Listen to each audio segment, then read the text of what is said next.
You guys all good to go? Good, good, okay. All right. All right, let's go ahead and call this meeting to order. I see a lot of exciting students and families here, so let's go ahead and call the meeting to order at 6:35 PM.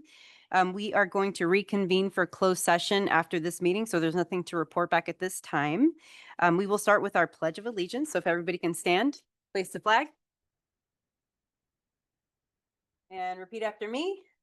I pledge allegiance to the flag of the United States of America and to the republic for which it stands, one nation, under God, indivisible, with liberty and justice for all. Thank you very much. As I mentioned, there are no items to report out of closed section. We will go back to closed session after this meeting. Can I get a motion to approve the agenda for October 21st, 2025? So moved. Second. Any questions? No, all those in favor? Aye. Aye. Aye. Thank you. Can I get a motion to approve the minutes from the regular meeting of the governing board for September 16th, 2025? Move to approve. Second. All those in favor? Aye. Aye. Okay. And moving on, approve minutes from the special meeting of the governing board for September 16th, 2025. Can I get a motion and a second? So moved. Second? Second. All those in favor? Aye. Okay, thank you. Moving on to our hearing session, we have the Responsibility Award. I see lots of responsible kids out in the audience, so I will turn it over to Mrs. Berries. Yeah, Who will lead us in Perfect. that award. Okay, if you are in the audience tonight and you have an award that looks like this, if you could come right up front with your award, we are going to announce your name and celebrate you tonight.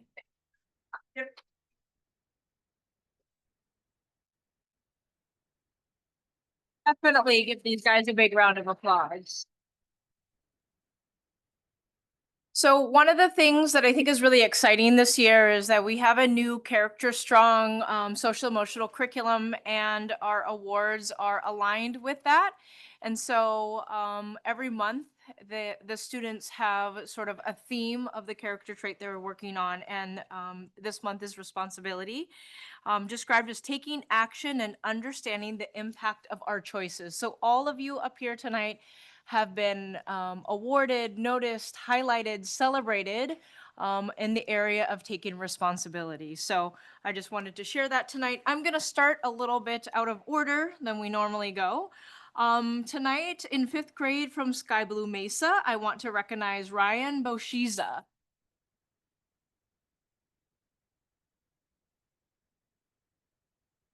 From Tesoro in kindergarten, I have Joseph Lopez.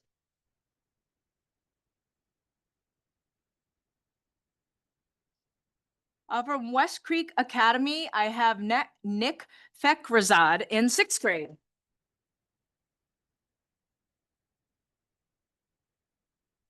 From Bridgeport, also in 6th grade, I have Vera Wells.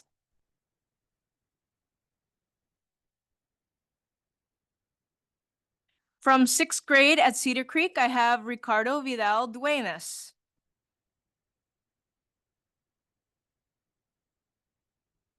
From Charles Helmers, I have Cayenne Bodo.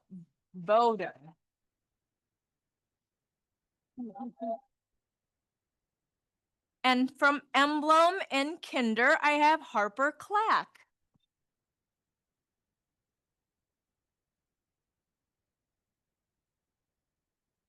From Highlands in 2nd grade, I have Daniel Rodriguez.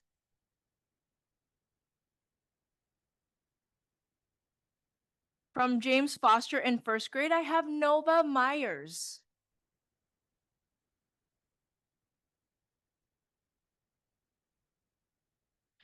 From Olivia in 6th grade, from Mountain View in 6th grade, I have Olivia Oates.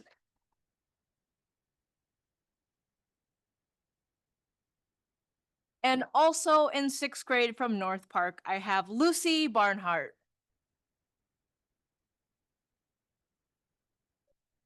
If we can please give all our honorees a big round of applause.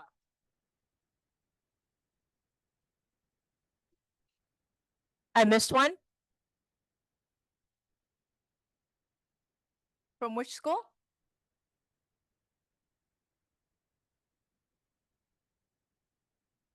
You're right. I did actually miss several. From Plum Canyon in 6th grade, I have Addison Paschal. I'm sorry. 3rd grade. Addison is in 3rd grade, not 6th. My mind is stuck on 6th. Also from Rio Vista and TK, I have Michelle Vasquez Vila.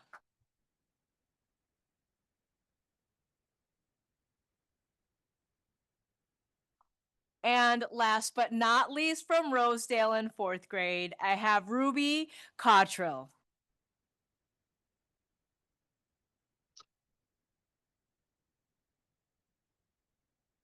So now we can give all the honorees a big round of applause.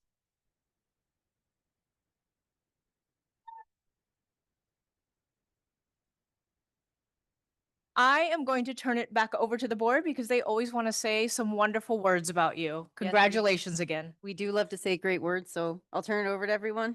All right. What amazing energy in this room tonight. Families, thanks for showing up and showing out. Appreciate it. Mrs. Barris, can you read that definition again of responsibility? You said taking action and understanding, I think it was the impact of our decisions. The impact of our choices. Choices. What an amazing thing to be recognized for. Not only being bold enough to take action, but recognizing that you are responsible for you. I know many adults that struggle with that. So to know that you guys are getting there already, so fantastically proud of you. Congratulations to you and to your families as well.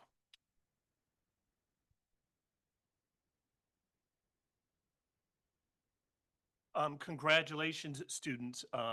It's amazing for you to be recognized for being so responsible.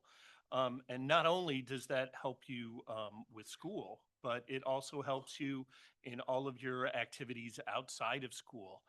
So thank you again for all that you're doing for not only yourselves, but for your classroom, for your school, for all of your peers. And especially parents, thank you because responsibility, of course, starts with you. Thank you.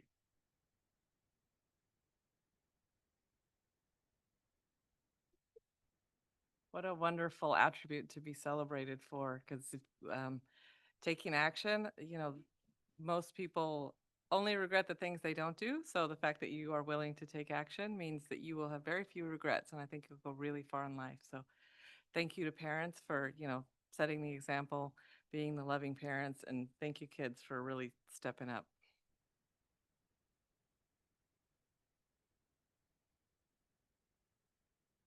I feel like I can never top Mr. Watson's comments during these because they're just so amazing. So I won't. So I echo just everything that Mr. Watson said, but a big thank you to the parents, to the teachers, to the staff that really helped these students. So congratulations. And I'll just close it out by saying congratulations to everybody and thank you for setting that bar really high.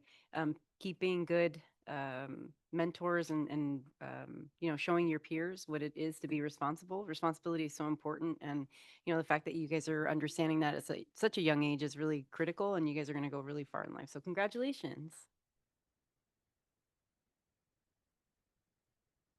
All right, and now we will get some pictures. So let's get some photos. Parents, if you want to come up and get some photos.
Okay.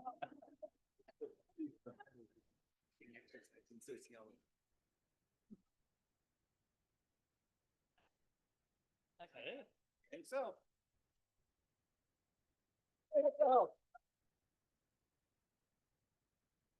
All right, why don't we take a 5-minute break so families can get some more photos and then we'll reconvene at 6:50.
Okay, let's go ahead and call this meeting to order. We're going to start our hearing session. Okay. Can people hear me? Hello, hello? Oh, yeah. Okay, thank you. Appreciate it. I know. There you go. I don't get a lot of opportunities, so I guess I'll do that. Okay, so advance written requests to address the board regarding agenda and non-agenda items, board bylaws 9320, 9322, and 9323. Each speak to the process used by the governing board to allow for public comment during its meetings.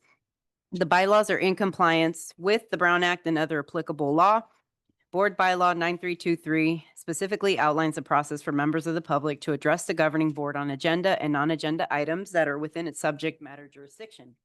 Members of the public wishing to address the governing board are asked to do the following prior to the start of the public comment section of the meeting agenda to ensure that appropriate time is allotted to all interested speakers and topics. The speaker must either complete a speaker card for each item they desire to speak on and/or notify the assistant to the superintendent of each item if attending the meeting in person. This notification is requested to allow the board president to consistently implement public comment guidelines provided in Board Bylaw 9323. Members of the public wishing to make public comment via telephone or virtual meeting software must notify the assistant to the superintendent via email not later than 4:30 p.m.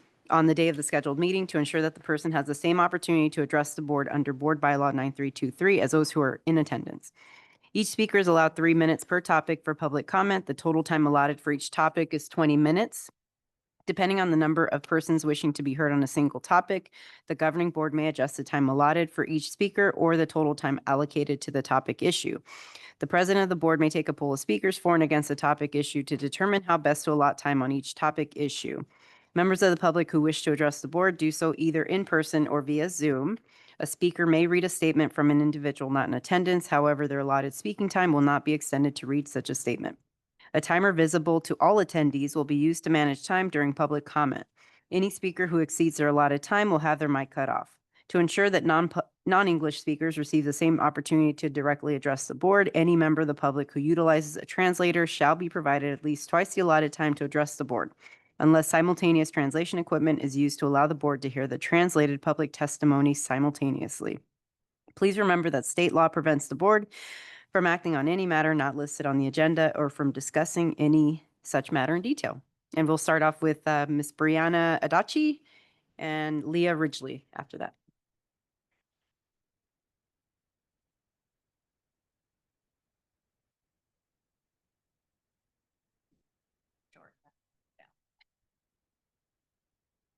Imagine you are at home enjoying family time, talking over a nice dinner. You hear a bang at the door. You say you're not interested. You hear more banging. They are now trying to open your door and threatening you, screaming profanity. You call 911. They say because they haven't entered your house yet, there's nothing they can do. They tell you to just ignore them and continue talking over your dinner. The same people come back to your door night after night with the same actions to the point where you no longer can enjoy your family time. You call the city of Santa Clarita because you feel you and your family are in danger and need a solution to what is happening. The city tells you the data they have for crime rates says we are one of the safest cities in California. Can't be that bad, and hangs up on you. How do you feel? Do you feel supported by the police department, by your city? Probably not. Well, I can tell you this is how teachers feel every single day. We ask for help and we basically get a busy signal. We make our classroom a second home for our students, but we can't always guarantee their safety. I would like to thank Anna Grease for coming to Helmers and observing the extreme behavior that our staff experiences every day. Thank you for staying in our classrooms long enough to witness behaviors and talk to teachers. Thank you, Patty Garibay, for keeping in contact with me and working on scheduling a time for you to come and observe. Matt Watson, I'm sorry that I wasn't on campus when you scheduled a time with my admin to come to our school. I do hope you can come again so you are able to see specific classrooms who are experiencing extreme behavior daily and talk to teachers and listen to concerns. It is great to get a chance to peek into our classrooms, but there are a few that I hope you could spend some more time in and really get a feeling for what our teachers and paras are dealing with on a daily basis. Catherine Cooper and Chris Trunke, I'm still awaiting a response from my email sent back on September 29th. Last time I spoke at a board meeting, I asked what happens to the incident reports that are filled out when a staff member is injured by a student. The board should be aware of how many staff members are being injured each month. You could gather a lot of data from the information on these reports, but still nothing. We need you to take action because your inaction is insinuating that you're choosing ignorance rather than asking the real questions and working with us to help solve problems. The lack of awareness or choosing to ignore serious concerns by staff members instead of asking questions is unacceptable and extremely disappointing. We are giving more privileges to the kids that are least safe no matter the cause. A child hits adults, screams, profanity, throws furniture, makes threats, and they are given a para, a walk, a sensory bin, their own corner of the classroom. That's not an accommodation. That's privilege when it isn't followed up with a correction and no change takes place day after day. Behaviors are often violent and the child is rewarded for being unsafe. We need the district to allocate funds to support behaviors and inclusion. Staff is being told by the district that a student having an aide is not as restrictive as a placement change. However, there are no paras to hire and they have no training when they are hired. Something needs to change and you have the responsibility to get involved and start becoming solution-based. Because once a child gets physical, it is no longer a behavior issue, it's a safety issue. Thank you.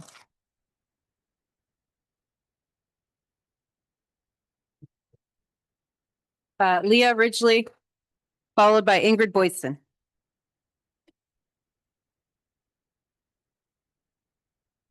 Good evening. Sorry. My name is Leah Ridgely. I have been a parent at Bridgeport Elementary in SUSD since 2020 and now have 5 children enrolled there. A few years ago, my second child was in kindergarten. We bought him new school supplies at the beginning of the school year, including a stainless steel water bottle. Shortly after school started, he started asking me to get him a softer water bottle. I initially brushed this off and reminded him that we just got him a nice new one. As the months went by, he kept asking me for a new, softer water bottle and eventually became tearful about it. I thought this meant that he missed his plastic sippy cups that he used to have in preschool and explained that he needed a big kid water bottle now. One day he started crying and told me he just wanted a soft water bottle that didn't hurt so bad. Sorry. He began to describe how he had been getting hit in the head and back every day by a student who would take his metal water bottle out of his hands and whack him with it. I was shocked and heartbroken that I hadn't heard this from an adult and that my 5-year-old had been asking for my help for months in a way I misunderstood. I also learned that the same student had been knocking my son's crayon box and papers on the floor on a regular basis, which explained why my art-loving kid kept bringing home unfinished pictures. It wasn't until I was able to volunteer in class that I saw for myself how disruptive one student's behavior had been and how unfairly equipped their kindergarten teacher was left to handle it all with no help. It was unfair to everyone involved, to the student who needed more emotional support, to the teacher who was doing her best, to the parents who had no idea what was going on, and especially to a class of 5-year-olds whose introduction to school was marked with instability, injury, and fear. It took my son about 2 years to recover and feel like school was a safe place to be. As his mom, I wish I had just been informed honestly about what was going on, so I could have, at the very least, been able to have the right conversations with my child when they needed it. I'll hurry up. More recently, I have been on the other side of these behavioral issues as a parent of a child who causes disruptions. Let me tell you, those birth order stereotypes are very real. Please don't judge. I have some children who consistently get citizenship awards and some children who consistently need behavioral intervention. In TK, my youngest daughter had pretty severe separation anxiety and has at times become violent after drop-off towards the adults trying to help. On one morning, she was so scared and upset that she bit her teacher's aide and left a significant skin injury. I only learned about it because I volunteered in class the next day and the aide told me. I was able to talk to my child about it that night. She was able to express her feelings at the moment, the shame she felt about losing control and wanting to apologize but not knowing what to say. I was able to help her process all of that, but I wouldn't have been able to if I didn't even know about it.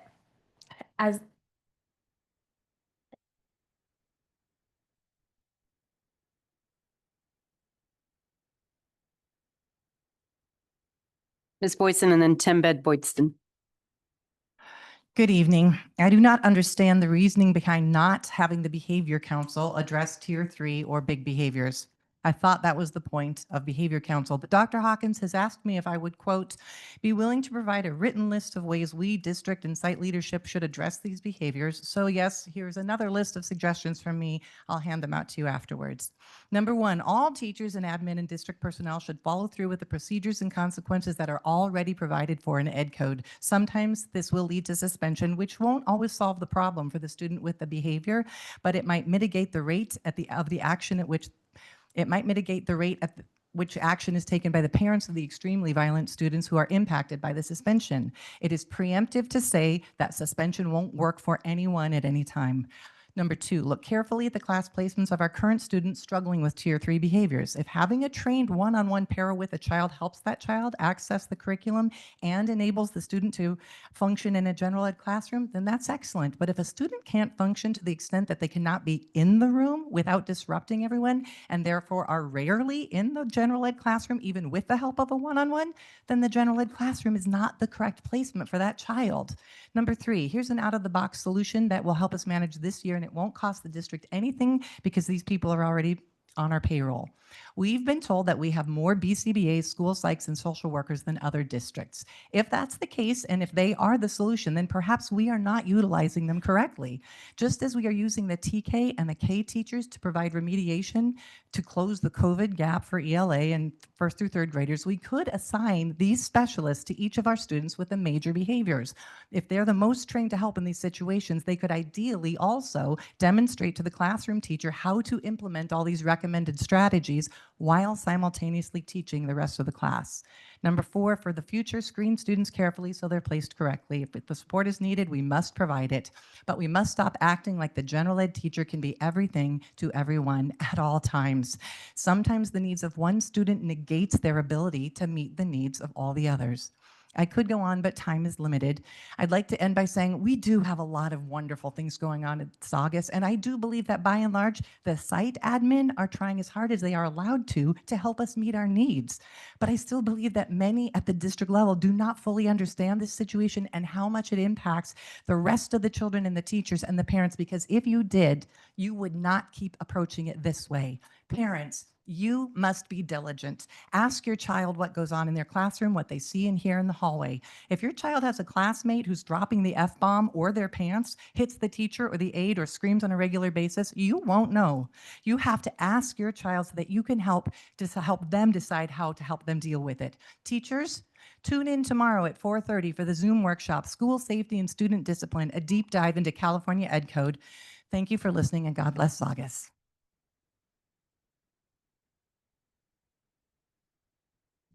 Tim Boydston and Kathy Lund after that. Good evening, President Barragay, members of the board, Superintendent Hawkins, if you are watching online, and cabinet members. My name is Tim Boydston. I have the honor of being married to a teacher, Ingrid, who you just heard from, who is in her 38th year as a Saugus teacher, 38 years. So I'm familiar with this district. I was proud of this district. I felt like this is the best place in the world, and I was so honored to have my daughter go through her elementary school years at this district. But this district is broke. It's broken. And I hate to say that, but it starts at the top here, unfortunately. And I've been doing that for a year and talking to teachers, administrators, and others, and here is what it is, okay? You know that this just ran smooth. It was a dream. It was a place everybody wanted. It was the Saugus way under a different administrator, your top administrator. It's time for you to figure out how to fix this. That I'm talking to the board members. It's your job. That's your job. You can't be teaching. But the superintendent's job is to make sure that this district continues to teach the children, that the children are taught safely. And that's not happening. It's not happening in a very big way. And I know people are saying, well, that's all over the country, or that's the rest of the state, and our hands are tied. But what's been happening in this district, I see, is you're more concerned about what that dashboard looks like, about what color that is. And that's all well and good. Don't get me wrong. It's an excellent tool to keep track. But all of the education's dumbing down. And this district never stood for that. But they can't. The teachers can't teach when you have these big behaviors going on, not in every classroom, not in every school in a big way. It all depends on whether the administrator is allowed to do their job or whether the administrator is in fear. And that's what I hear. I hear the administrators are in fear because they don't have a contract. And I hear that the younger teachers are in fear because they're afraid they won't make it through. They won't be able to be there long enough to have tenure. The older teachers, unfortunately, I've seen some of them go in the last year. They're just tired. They're depressed. They're sad. Okay. So you're losing all those resources day after day. And that's got to stop. This superintendent needs to be replaced. I don't care what it costs. This superintendent who is ruling by fear, bullying, and just not connected to the people that work for her. I beg of you, take this seriously. We don't want to be here another year. Fix it. Thank you. God bless you all.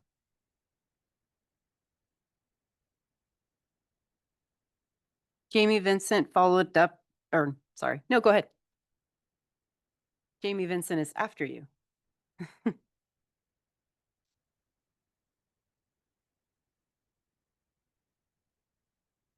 So not to sound tone deaf to everything that everybody said about the behaviors going on in the district and concerns about the board and the cabinet on how they handle things, but I did want to talk about something that I felt was a step in the right direction. The last board meeting, I was so jazzed up to hear the board members talk to each other. That when the discussion was about Santa Clarita Elementary and what's going to be happening with that property, I loved hearing you guys starting to work the problem. As a person sitting in the audience, I want to hear what you're thinking. I want to hear the expertise that you're bringing to this. I know Mr. Watson works in education. He also has connections in the community, and he had ideas for different things that could possibly be done. I know several of you have kind of more of a financial background, and that you're looking at this, bringing in your expertise from your day job to this problem that's going to be in front of our district. I know that Mr. Trunke and I think somebody else works kind of in the entertainment field, which is a field where you need creativity. And so what I'm asking for is synergy.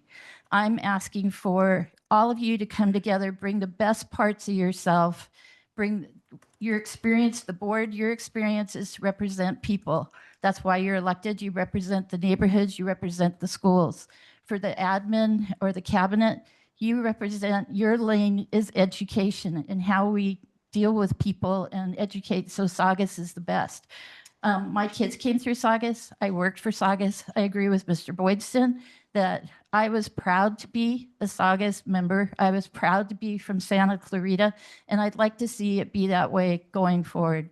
So I know that with this program that we have going on for the school, we have lots of people out here in our valley that live here, make the long drives to JPL, which is part of NASA, make the long drives to Hollywood, which is the entertainment industry, make the long drive to Disney for the Imagineers. These people look at things differently. They look at things out of the box. And I would like to see us pull their expertise and pull the community. Ms. Grease brought up a really great point last time that there's money being, as we're talking, the sand and the hourglass are going and money's ticking by, $14,000 per month. But you have an item before you today where the Foster project, the original contract was for $109,000. It's now up to $373,000. So I think you can give Santa Clarita a little bit of grace on this so we get something really awesome there for the community. Thank you.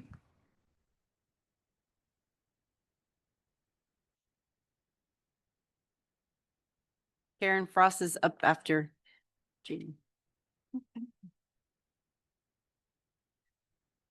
Good evening. As educators, we all understand that simply being aware of a problem does not mean that you understand or comprehend the scope of a problem.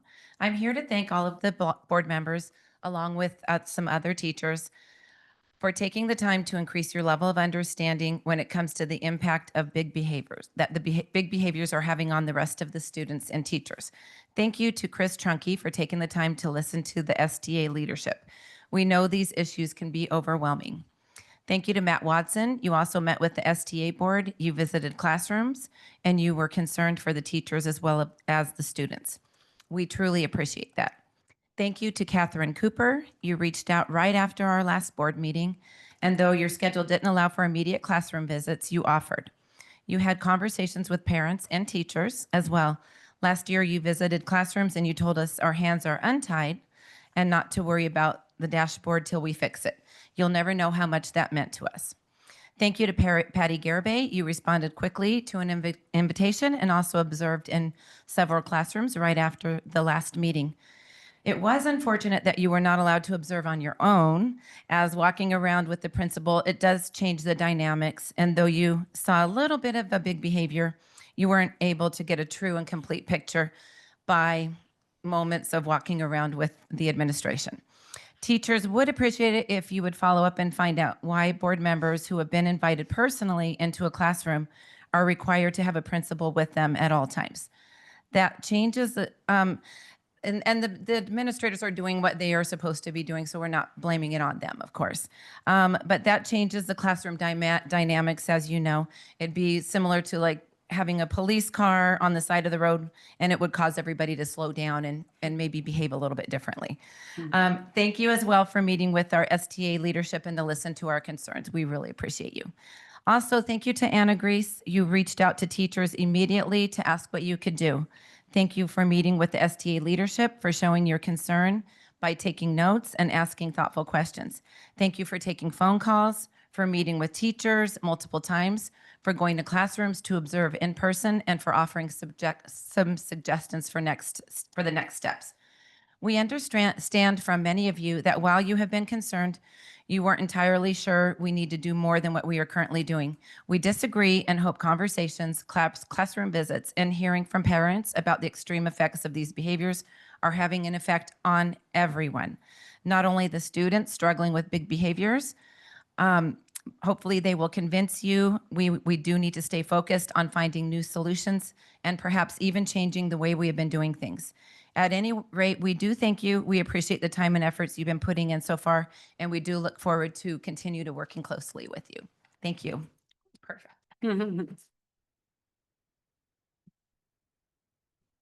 Karen Frost, followed up by Jackie Menden Hall. Good evening, board. My name is Karen Frost. I am a resident of Santa Clarita and an alumni parent of Saugus Union. I love this district. I love what it's done for my kids. And I feel passionately about seeing this district as the best that it can be, because I was so excited to be a parent in this district for such a long time, and it's really broken my heart over the last 2 years to continuously see these big behaviors. And I saw on the agenda that there was going to be an update, and I looked at the material that was connected to it, that was presented by the district. And again, I was disappointed that it really did not address the big behaviors. And I want to be optimistic. I love what the teachers are saying. I love that you as the board are making contact with these teachers and the union and really listening to what the problem is. So that gives me a lot of optimism. But as a parent and as a citizen looking at this, I have to be honest with you, it looks like we're just kind of stringing things along a little bit. It looks like we're just, going through the motions of reviewing reports and statistics. I am no educational expert, I'll admit that. I'm a parent of 4 kids. I think they're pretty good. They've launched into adulthood, a couple of them. They've never been in trouble. I spent 29 years working with troubled kids. And I can tell you that really what it comes down to is just fairly simple. You just have to have consequences for negative behavior. And when we talk about these really esoteric subjects of, the whole child and these models, if you just give these professionals the tools to do the job and give them safety and let there be consequences to negative behaviors, these children are brilliant. They figure out very quickly that if they're destructive and they hurt people and there's no consequences associated with it, it just continues. So if we can come up with collectively with some ideas to protect these teachers and protect the other students and communicate with the parents that are dealing with this, this is not, rocket science. It can be solved, but this just looks like we're just adding additional layers to investigation when really it just needs to get down to the root of finding ways to give them the tools to have consequences to negative behaviors so that the kids can learn that these are the parameters that we operate within school walls. So thank you for listening. Thank you very much for working with the parents and the teachers that are working with you. Keep doing that. You guys are the supervisors to this side of the table.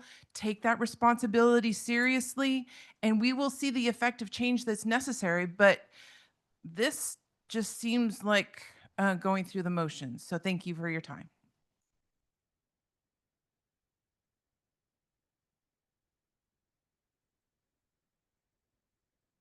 Sue O'Brien's up next. No, no, go ahead. I meant after you. She's on deck. Got it. Yeah, she's on deck. There you go. Okay. Can you hear me? Yes. Okay. I'm going to start with a quote by Adam Grant. When people don't stand up to bad leadership, it's rarely because they don't care. It's often because they feel powerless. Learned helplessness is the pattern of giving up when we learn that events in our lives are beyond our control. The answer is not to accept defeat. The best antidote to apathy is action, end quote. So recap on why I'm here in case it's been too long that you've forgotten. I have not. On Tuesday, January 15th, my third grader son was kicked in the stomach at lunch after a child was mad he lost a kickball tournament. Why am I still here? Because from my perspective, nothing has changed. Unfortunately, I'm here to speak on behalf of another parent, and this is not the first time I've had to do this because it's so overwhelming. And you aren't even sure where to start. And I would encourage some self-reflection on that. Why do teachers and parents not feel comfortable speaking at these meetings? So this child was body slammed face first into the ground in a move described as a John Cena type wrestling move at school on September 15th. This resulted in a concussion, wounds to the face, shoulder, elbows, and knees. Her requests are for immediate consequences, clear communication, support for the child victim, and accountability for the aggressor. Correct me if I'm wrong, but at the end of the last school year, you were working on, quote, how we deal with big behaviors when they're happening, and training pieces that will be mandatory for all staff when we return for this school year, which didn't happen as far as I know. When my principal reached out to me after my incident, she asked, are you happy with how things were handled? My answer is the same to the district as it was to her, no.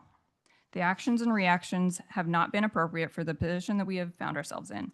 Prevention is key in the safety of all students, and how is it possible that the district is still coming up with the game plan for big behaviors 9 months after my son's injury and me begging for change? My son is not the first or the last to be an injured victim at school. I am actually running out of words at this point. I'm here to try again. I feel like after meeting number 1, this should have been considered emergent. Everything in the district that was not mandatory should have been paused, and all available resources should have committed to this until a solution was found. Why are we this far behind? How long can it possibly take to get a minimum list that can be implemented immediately on how we deal with big behaviors when they're happening? It can be tweaked and edited in the future if needed, but something needs to happen now. The kids don't realize you are working on it. Their big behaviors aren't going to wait for you like we have seen. I thought I made that perfectly clear from day 1 of my involvement. All kids should feel and be safe at school.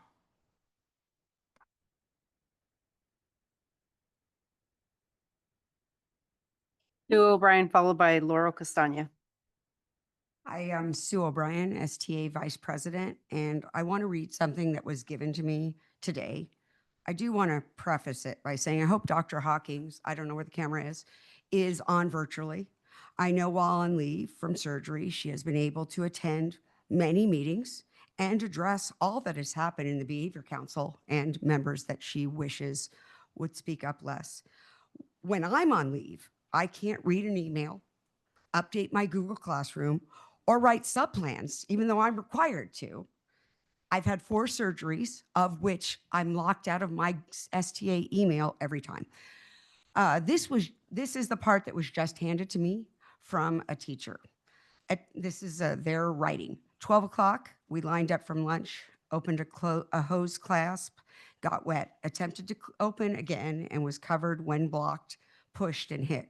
Verbal threat, I'll kill myself. Do you want me to kill myself? Child, hit staff, This is all the same person. Child hit staff, threw a jacket at staff, threw shoes at staff.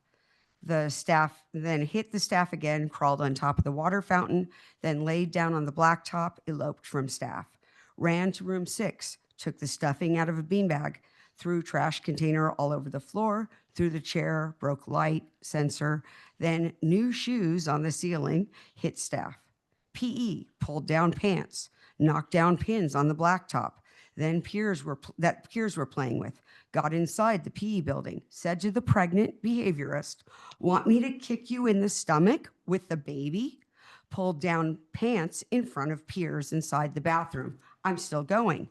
Said, "When I grow up, I will go to the gun store and kill everyone at school. I will cut everyone up into pieces. You should be dead, die. I will buy a gun and kill you so I get all the Pokemon cards." Destroyed RSP room, then yelled, "Everyone will die." Thank you.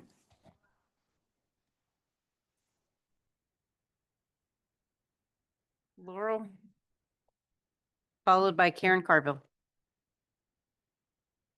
Okay, I just want to say I feel really sick right now and hopefully I won't vomit. Anyway, okay, good evening, board. I'd like to share a personal experience. My son was punched in the face, scratched, and pushed by another student at the end of last year on the blacktop during recess. He was in the 2nd grade. Fortunately, our amazing administrative staff at my son's school handled the situation with the utmost care and concern for my son, as well as immediately giving the proper consequences to the aggressor. They did everything right and communicated with me every day to ensure my son would be safe at school. As a result of their actions, my son and his aggressor are now able to play during recess together without any further incidents. However, I continue to hear incidents with behaviors at other schools in the Saugus Union School District where they are not being handled the same way, and parents are feeling ignored and are concerned by their children's safety.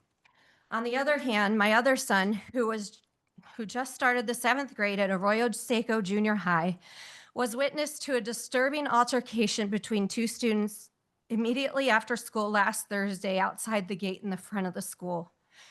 My son came home in shock and concerned for the individual who was assaulted. He showed me a video that began circulating across social media. I watched the video and saw one individual assault another individual by grabbing that person's hair while violently slamming that person to the ground and slapping the individual a couple of times. It was appalling. He informed me that the police were called, however, he left before they showed up. While learning more details of the altercation over the past few days, I was told by a parent that this individual who assaulted the other person attended one of our elementary schools in the Saugus School District and had been involved in multiple incidents over the past several years. This is an example of the kind of behavior that can escalate into more severe criminal behavior. Dr. Hawkins, you and your cabinet should make every effort to provide the necessary resources to help students succeed in their school environment and be held accountable for their inappropriate behaviors. The actions exhibited by this student could have possibly been reversed under proper action by SUSD, but instead became a problem for the next school district. Don't let this happen to any other children in your district. Thank you.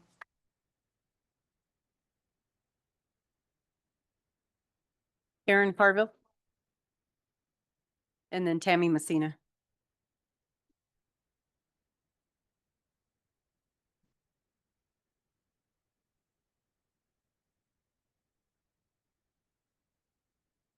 Hi. In regards to the behavioral council presentation tonight, to be honest, it looks like just a bunch of fluff and delay tactics.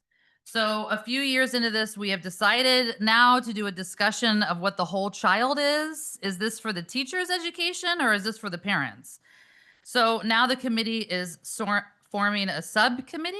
I mean, Ms. Hawkins, back in March, I asked you for the list of the committee members and you asked me to keep it private. I gave my opinion that there is no yard duties on here, no paras or guest teachers in this committee. Of course, you have all the social workers in the committee, which in my opinion are part of the problem. You can't stack a football team with just offense. You must have a range of people that are involved in this committee. And tragically, you are pushing more work onto the teachers, more training, more SEL, more capturing kids' hearts. And you know why the principals come up here and say everything's lovely, right? Because it's their job. If they come up here and say, oh, yeah, I've had like 50 incidents just today of behavioral problems, they'd be fired, of course. So let's talk about what we need now. Whatever the teachers want, give it to them. Pre-testing students before they start, more staffing, special needs stuff. I don't care, but give them what they want. Us parents want answers now on policies. I'll tell you, if my daughter was punched and hit with a water bottle and slammed to the ground, that just is just terrible. All these stories. Sorry, I just came from a Prop 50 debate too. It's just like, ugh, vote no on that, by the way. Anyways, okay, so where was I? Sorry. I want to give you an example of a situation that happened a few weeks ago at Rosedale. We have a little boy, we'll call him Fred, that has been a problem for years. Kindergarten, my daughter's in 4th grade. So he's vandalized, he's stolen, he's thrown lunch boxes on the roof, like you name it, he's done it. Anyways, a few weeks ago, he informed my daughter that boys like to stick their penises in other boys' butts. Now, I don't like to have a sodomy conversation with my 4th grader, but you know, I mean, I had to. So of course I asked our principal, did you inform the parents? That was my first thing. Oh, I can't tell you that, Mrs. Carville. But if it was a policy, she could tell me that. Do you understand what I'm saying? So please get this together, folks. Vandalism, sexual harassment, repeated physical violence. I want answers to this tonight. 2 nights. I'll give this to you. 2 nights. What we will do tomorrow on these things. Tammy Messina. Followed up by Laurel Castagna again. Good evening, board. I just have some questions I'd like to hear answered during tonight's behavior presentations. I'll just rattle them off for you. Are you using ed code to the fullest to address big behaviors? Are you removing big behaviors from classrooms so the rest of the class can continue learning? Are you using suspensions for repeat offenders? Are you reporting violence to law enforcement? Hey, teachers, you're mandated reporters for children in unsafe environments. Do it. You can. Are teachers and staff authorized to physically stop children who are acting out in violent or destructive ways? Ed code permits this. Does our district? Is the district making sure proper supports are in place for students who need it before placing them in classrooms? If the district is serious about addressing and reducing big behaviors, there should be some metrics coming out of the behavior council and the behavior meetings, the board meetings. Are you consistently tracking instances of the following? Number of elopements from classrooms, number of elopements from campus, number of staff injuries by students, violent outbursts, kicking, hitting, biting, throwing dangerous items like chairs, staplers, scissors, property damage, uncontrollable screaming outbursts where the kids are out of control, repeat offenders versus one-offs. We need to know there's a big difference, and then you'll know what to do with the students. Tracking needs to include data from both general education students and special education students, not just the gen eds that we were given at that big behavior meeting in February. Tracking should be done by classroom, school campus, and district-wide so that you can identify patterns and actively address areas in need in real time. Are these metrics being tracked? And if they are, where is it being reported? Given the severity and urgency of SUSD's behavior problem, the school board should be receiving updates on these instances at every meeting. This is dragging on forever. You guys have to do something. As Dr. Hawkins stated in the February 5th, 2025 special meeting on behavior, you've been working on addressing the big behavior since 2020.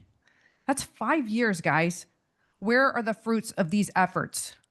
Board members, You need to direct staff. I'm talking to you guys because these guys over here, I don't know what they're writing down. Hopefully it's the comments, but it looks like you're not paying attention. It's very frustrating for the people up here talking. I appreciate that you're looking at me right now. It makes a difference. It makes us feel like we're being heard, even if you're just looking through us. It at least makes us feel that way. You cannot craft a viable solution without metrics to measure outcomes of an implementation and make course corrections as needed throughout the process. Lastly, I'd like to go back to your responsibility awards. Taking action and recognizing the impact of your choices. Sometimes your choices are no choices, and that is a choice, but you guys have to make a choice and do something.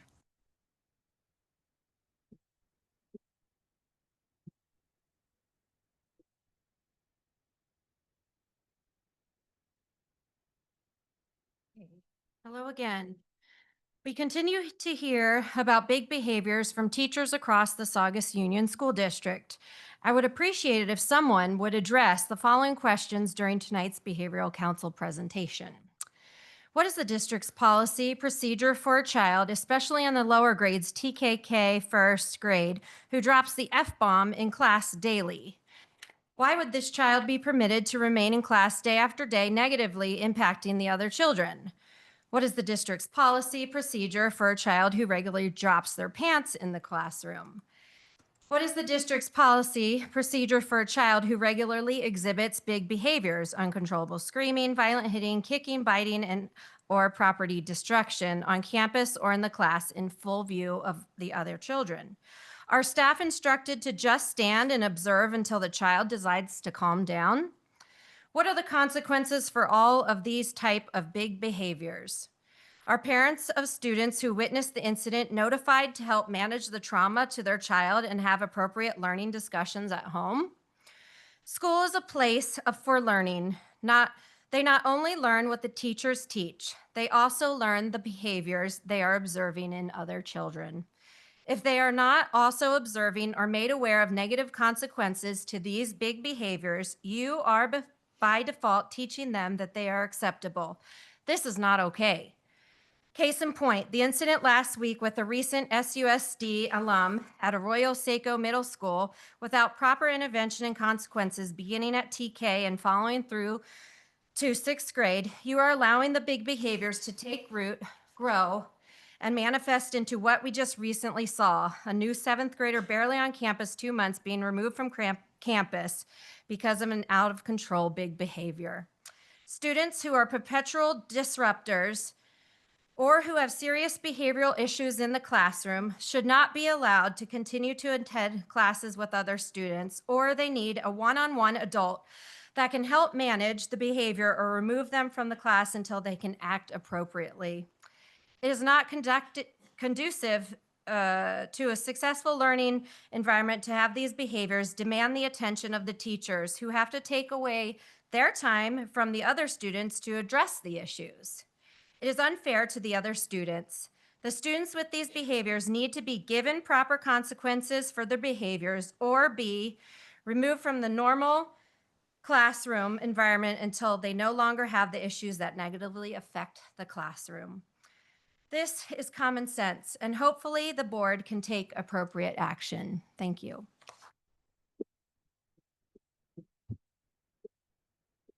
Thank you. All right, moving on to Saugus Teachers Association, Ms. Linda Valdez.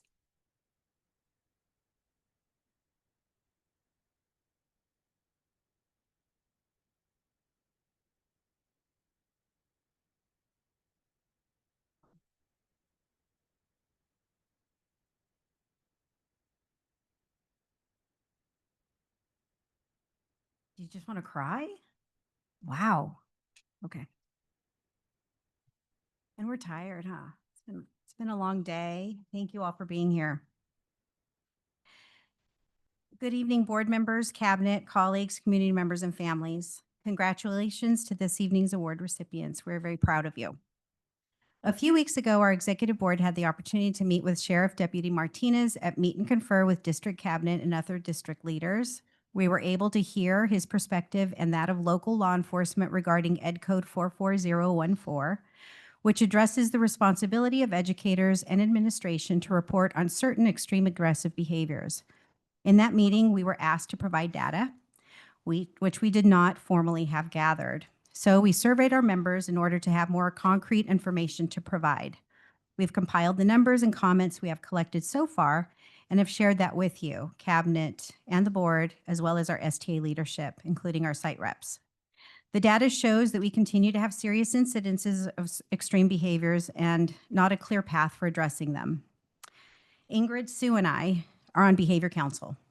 And although the intent and work of the group is to address behavior, it feels like the direction has shifted in that the focus is more on Tier 1 and Tier 2 behaviors, but our members are asking for direction with more extreme Tier 3 behaviors. We know that at times we are pretty vocal in the Behavior Council meetings, but I think we're just simply trying to resolve what is believed to be the purpose of the council and what it appears to have become. Our members have asked for actionable guidance from us on how to address certain extreme behaviors, and we are making efforts to do that. As a union, our responsibility lies in protecting and representing the working conditions of our bargaining unit members. In turn, we know that the impact on students is positive when we provide working conditions that are and reasonable for those that provide instruction. Tomorrow, STA will, with the support of the California Teachers Association, will host a webinar for our members called, and Ingrid mentioned it earlier, School Safety and School Discipline, a deep dive into California Ed Code. And please, teachers, please do join us, members, join us at 4:30. And the link has been sent to your personal email addresses. The more people who learn about and understand the law and how to advocate for themselves and their students, the more empowered our members will be to take appropriate actions when extreme and aggressive behaviors occur. As educators, we are committed to providing well-rounded, rigorous, yet differentiated learning opportunities for students so that they are all able to make optimal academic growth in order to be successful as they move into their next grade. We, more than anyone, must go through each day with a scope and a vision that extends beyond one aspect of a child, meaning we truly look at the whole child. We are aware of their social emotional needs. We are aware of their physical needs. We are aware of their academic needs, and we look at how each of them understands information and participates in an academic setting. We do not, though, have the luxury of looking through one isolated narrow lens. We must consider information that comes our way through multiple lenses. We must do that quickly with great flexibility and efficiency to address all of our students' needs like a ninja warrior. We make the decisions day in and day out that we believe are in the best interest of our students. As my colleague Jill said earlier today, teaching in Saugus is so hard because we are such good teachers. We care. So here we are. As we look at the whole child, we know that the 6.5 hours our students spend with us for 180 days a year is only a fraction of their time. Opportunities for our children to learn and how to manage and cope with their big emotions, how to conduct themselves in group settings, how to listen and show regard for their own learning comes not only from school, but through church or sports or civic programs, but mainly at home. Therefore, CTA believes in promoting engagement and a strong, healthy partnership with families in the community. We must work together with our greater school community. We must better communicate what is going on with families, the good, the bad, the ugly, but we must have them part of our team. Deputy Martinez asked us, how can we help? Anna Grease asked, what can we do as a board? Patty Garibay asked, what would action or change look like from a teacher's perspective? I'm going to pause on that for just a second, because all three of those questions ask the teachers. I feel like those are the types of questions that should be coming from the district as well, because the teachers are in the classroom advocating for the children every single day, all day. That's what they do. When I use the analogy of a ninja warrior, you've seen that. You've seen what they do. All of the different skill sets that they have to do, and they have to do it quickly, with strength and with power and decisively. We do that every day because we love our students, truly. The person that said earlier that they were so proud of our district, This was the place that people wanted to be. They wanted to be. We are still here and we're holding strong because we love this school. It is our school community and we will fight for our school community. And parents, you've got us because we care to that degree and we would love to have you communicate with us too and work with us as well. We want to thank you for asking those questions because although we are not the managers of the district, we are glad you see the importance of hearing from the people who spend the greatest amount of time with our students in school every day. So we will definitely get back to you on the, with responses to those questions. I do want to say a couple of things I received while I was sitting here today. One of the things the deputy asked was, well, can you tell us how many times do you hear about incidences or things that are going on, you know, at the schools where teachers are having situations where they're extreme? And we really just couldn't come up with a solid number. And I said, well, I guess I could talk to you about all the phone calls or the text messages or the emails I get. I don't know, 5, 6 a day, maybe. But so that's why we ended up doing the survey. But I got a message today. It was on a whole different line, but it had to do with PBIS. Sometimes we're, I guess, accused, I shouldn't say accused, but there's an understanding or perception that we think that PBIS doesn't work. No, anything that's positive, anything that has a positive incentive, a good program, it's a good program. That's not the issue. The issue is the implementation. And when you're not able to implement with fidelity, you're not able to truly implement all the different parts and the components of something and do it well, it's going to break along the system. How could it not? So our concern whenever we have brought up the things that work or do not work, it's not that we're going to say, well, like that we have a negative perspective of it. What we have, though, is a realistic perspective of it. And if not all of the pieces are able to truly been implemented, then obviously it's setting itself up for failure. And that's not whatever we don't want to participate in things like that because it's not, it would not in the end be beneficial. If anything, it would be more detrimental. Okay, anyway. In talking about that, one of the components of it is we are asked to fill out ODRs, right? Somebody mentioned the behavior meeting that we had in February where that big presentation was done. I remember in that meeting, somebody asked, I think it was a board member asked, does that data include every student and every incident? And somebody around the table said yes. And then somebody else around the table said no. And then we learned at that time that perhaps we don't all understand exactly what should be recorded and what should not be. Well, at the Behavior Council, we learned that, and this is what this email was about because somebody heard this in their PBIS meeting today and they were confused. We heard that no, not everything is put in. So you don't put in anything for a student who already has an IEP or already has Tier 3 plans in place, if you will. So there's an inconsistency. The trouble is with that, when we're asked by the deputy or by whomever, it's the lens that you have, to provide data and specific information, and we're not inputting it anywhere, then how are we going to be able to then support the needs or support the information that we provide, right? So one of the things that we would love to see is more consistency, if you will, consistency in the different implementations of the different programs that we're charged with or we're asked to put in place, because that consistency is what potentially could provide a stronger program.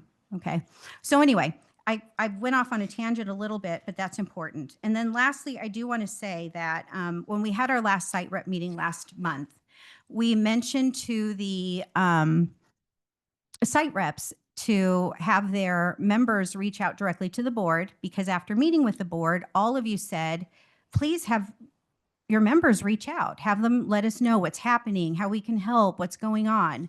And some of the site reps said, wait, what do you mean?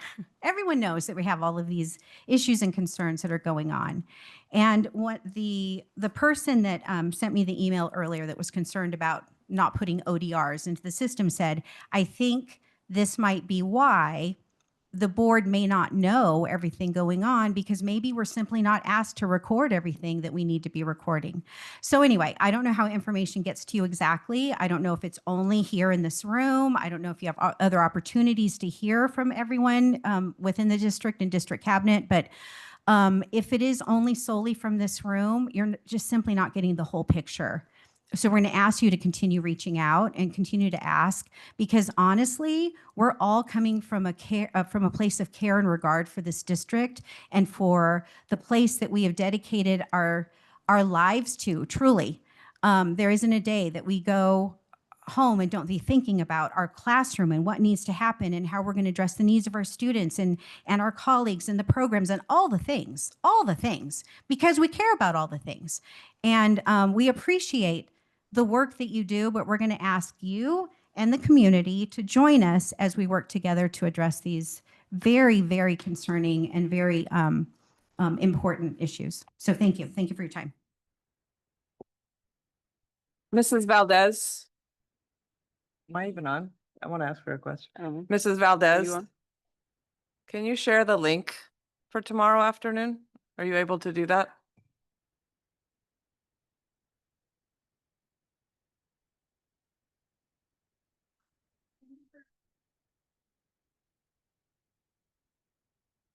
Okay, well, I don't want to kick any teacher off, but if you have room.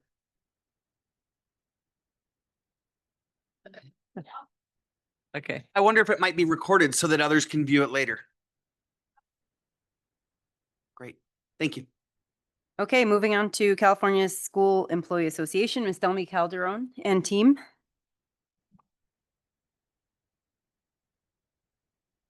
Good evening, everyone. I would like to share the following on behalf of CSCA. First, I want to congratulate the students that received the Responsibility Award. You have demonstrated that you can be accountable, dependable, and respectful. These qualities will serve you for life. This year, we have made some real progress worth celebrating and sharing with you. We secured a new MOU for our TK Gen Ed paraeducators, a big win for the incredible people helping our youngest students to learn and grow, not to mention keeping them safe. We made sure that our campus supervisors kept their hours, giving them the time they need to keep our schools safe and safe. And one of our biggest victory, no parent educator lost hours because of the new universal dismissal time. That's something we can all be proud of. A heartfelt thank you to our negotiating team and the district for working together in the best interest of our classified staff. We know that there's still work to be done, but we need to stand together to make real change happen. Now, I want to take a moment to speak from the heart about something that continues to weigh heavily on our members.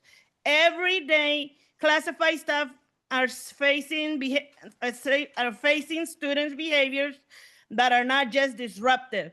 They are dangerous and emotionally draining. We are hearing about staff being hit, spit on, beaten, scratched, yelled at, or threatened. And often there's no immediate help. This is not okay. No one should have to come to work in fear of being hurt. Board members, please do something. We need for you to look at how okay, allow me to calm down. We need to look at how we are supporting both students and staff. Maybe it's time to rethink placement decisions and strengthen community with parents. We must set clear expectations and work together to help every child thrive. There's a quote I love by Ignacio Estrada: if a child cannot learn in the way we teach, maybe we should teach in the way they learn. That is a reminder that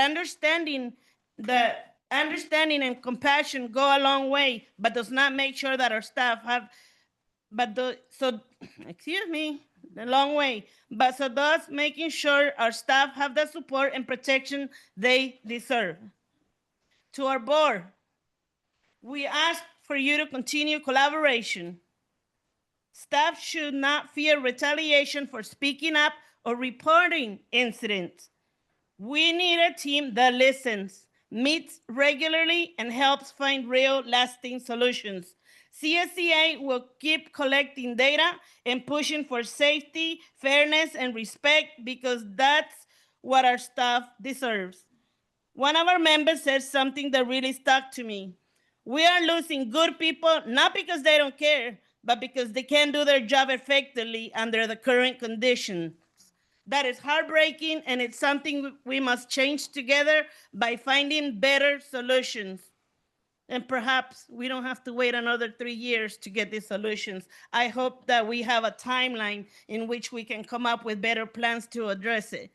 We are grateful to our principals, teachers, and administrators who are doing their best every day. We know that you are overwhelmed too, but please do not be afraid to use your authority to protect the staff and create better plans to truly help those students who need extra support. And finally, to every classified employee, thank you for showing up, even on the hardest day. Thank you for your kindness, patience, and strength to keep on. You are the heart of our school, and your dedication makes all the difference. Thank you.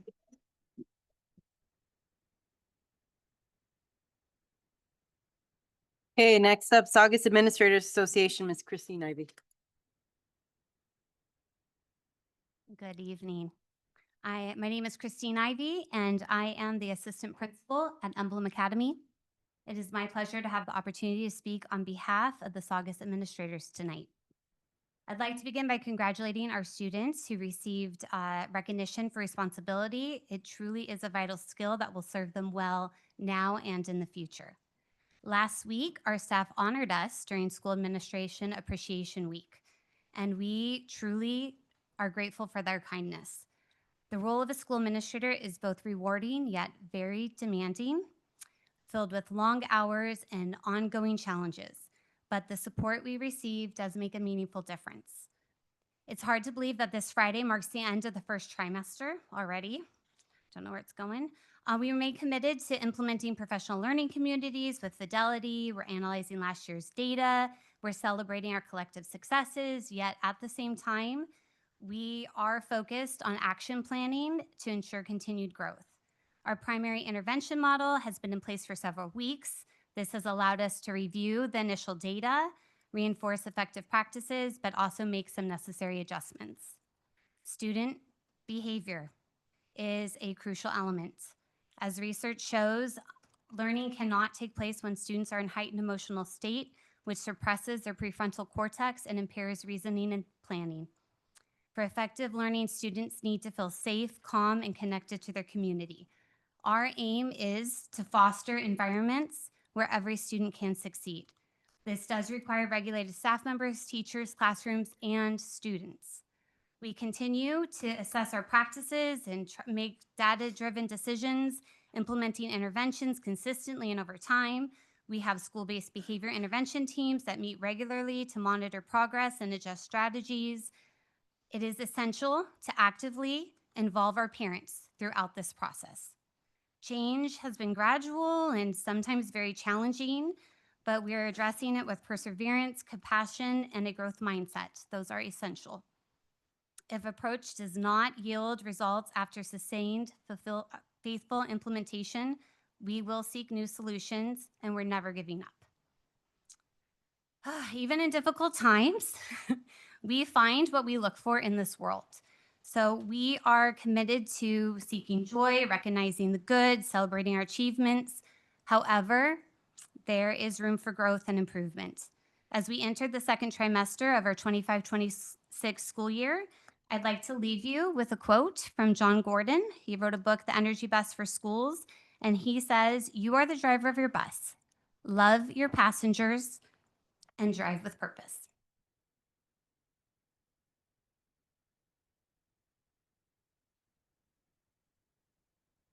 Okay, we don't have a representative from our district parent leadership organization, so we'll move on to child development programs. Ms. Katie Dempscher.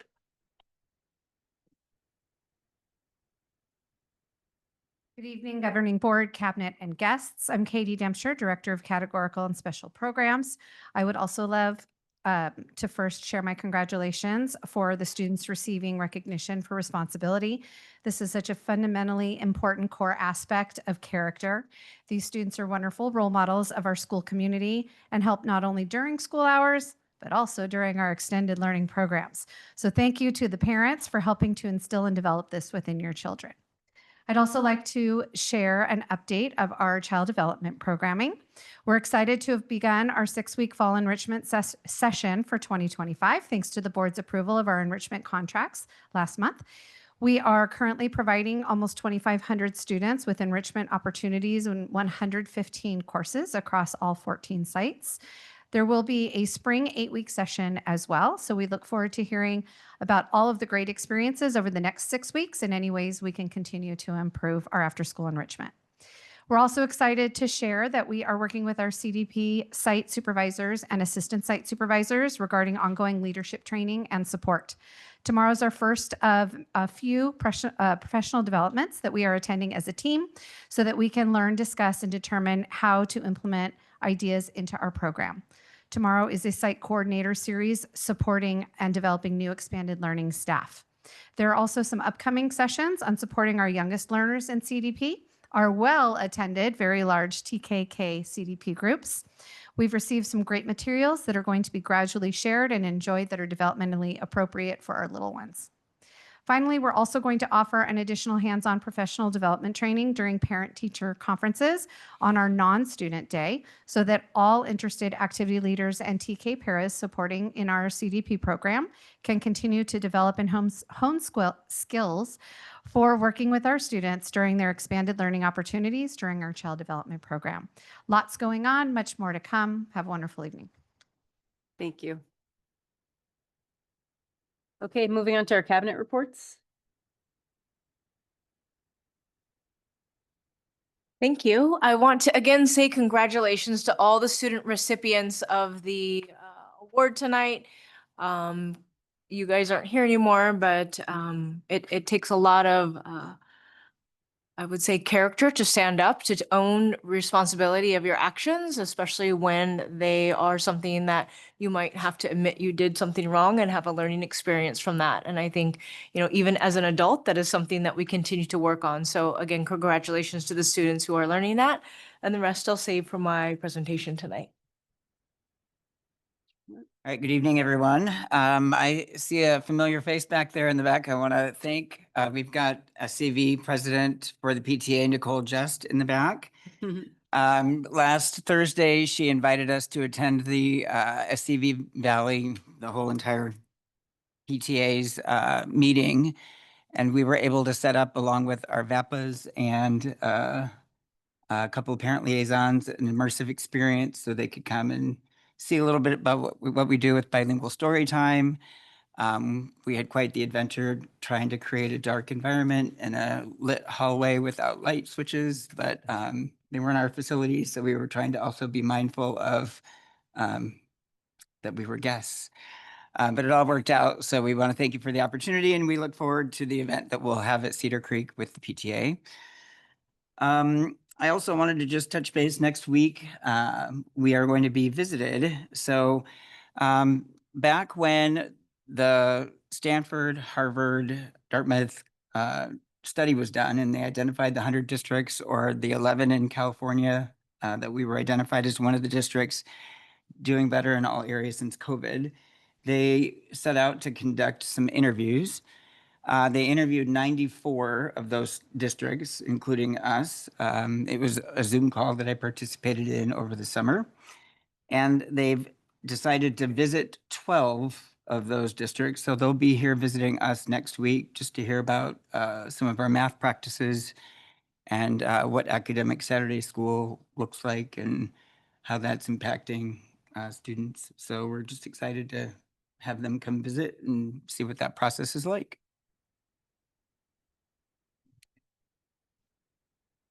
I'll save my comments for my presentation. All right. I want to again congratulate our responsibility award winners. And then I want to take a minute to acknowledge our school administrators. There's only a few administrators here left, but last week was the week of the school administrator. We were crazy busy coming off of October break or fall break and lots of staff development. So we, being a school administrator at all levels is a very daunting and difficult job. So we do appreciate the many, many hours that our administrators put in and the hard work they do for our students. And we look forward to celebrating them tomorrow. Great. Board. Good evening. It's been a while since we've met. I appreciate you all being here. Since we last met, we've been quite busy. I really appreciated attending the district's annual data meeting. It's something that I, as kind of an educational data nerd, really geek out on. This year in particular, I appreciated how our schools not only celebrated their successes, but were willing to dig in and examine some of their challenges. So I appreciate everyone who took time to dig into the data that evening. Enjoyed a meeting with the Santa Clarita Valley School Trustees Association.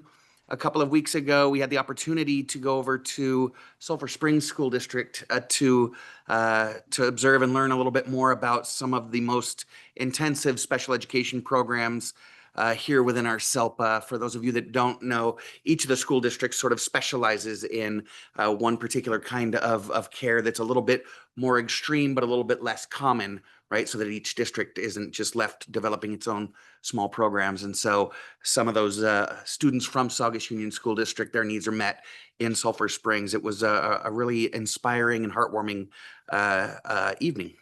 I, as you heard, had the opportunity to meet with some of the members of STA to discuss some of their concerns around behaviors. I want to thank you all again for taking your time. I know how difficult it is after a long day of work to then go somewhere else and continue with your duties the way you did.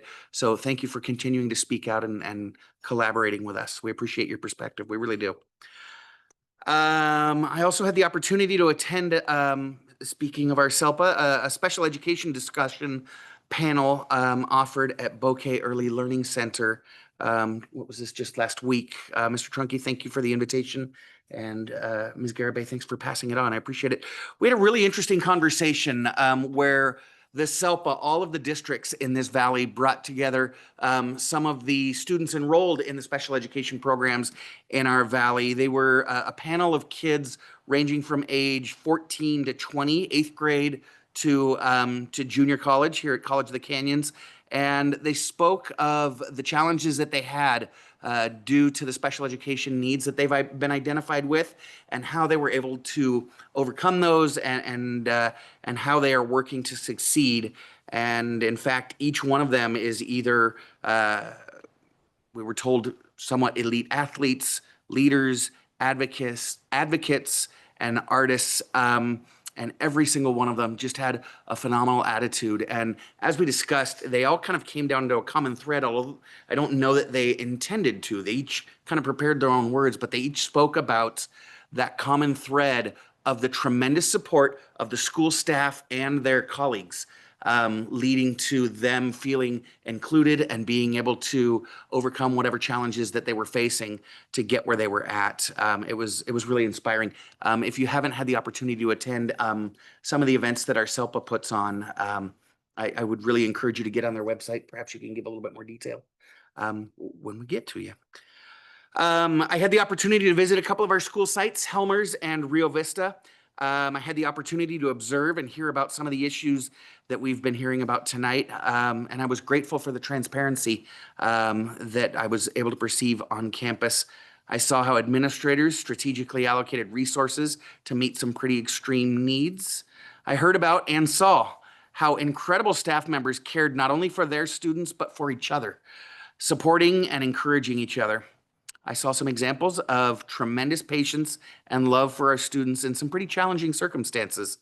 In fact, before I ever set foot on the first campus that I went to, I sat in my car for about 10 minutes and observed a pretty challenging behavior before anyone realized I was there. And I observed how one of our staff members stepped in and kept not only the rest of the students safe and on task and almost unaware of the behavior that was going on. I saw her love on and support the child that was having the challenge for, like I said, well over 10 minutes, and doing so in a way that not only de-escalated the child eventually, but preserved his dignity and made sure that he was able to eventually get back to where he needed to be. I cannot tell you how impressed I was. Overall, once again, I was impressed by our incredible teams and received some valuable input on what is needed to help improve the situation, and we will continue to work on it. I want to thank all of you who spoke here this evening and continue to speak. We clearly have issues with behaviors in our district, and I have quite a bit to say about that as well. I've already spoken quite a bit, and I will have quite a bit more to say a little bit further on in our agenda about that. I do want to address something, though, that I continue to be confused about. I really do believe that we need to look at the process that we have in place, or that perhaps we don't have in place, for teachers to develop and maintain strong lines of communication with our parents, for the teachers to get the support that they need.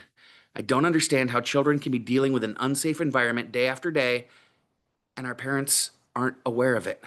How others can be misbehaving, and we're not talking about kids that talk too much in class, okay? How are we not engaging their parents as well? Our challenges are great, and we cannot tackle them without the support and collaboration of our families. We've continually been told by teachers that they are not supposed to speak to families about certain issues, which always sounded off to me. I didn't get that. But yet, we also hear from parents that their kids have been victims, or tonight, even offenders in certain circumstances, and they're not told about it.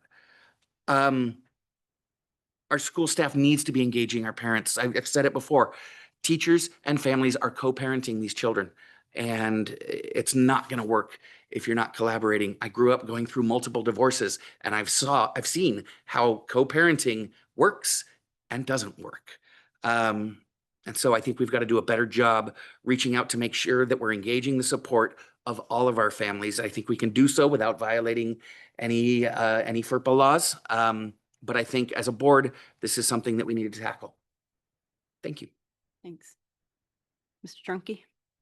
Good evening, everybody. First, of course, I will say congratulations again to all of our students that won responsibility awards this evening.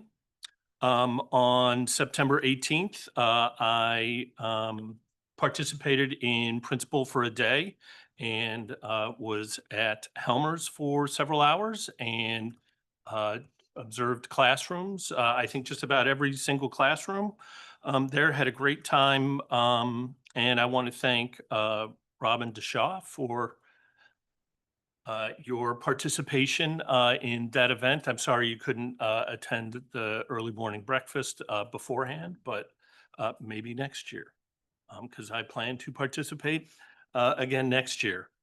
On September 19th, I attended LACO's Teacher of the Year luncheon and participated in recognizing all of the county Teachers of the Year from every single school district in the county.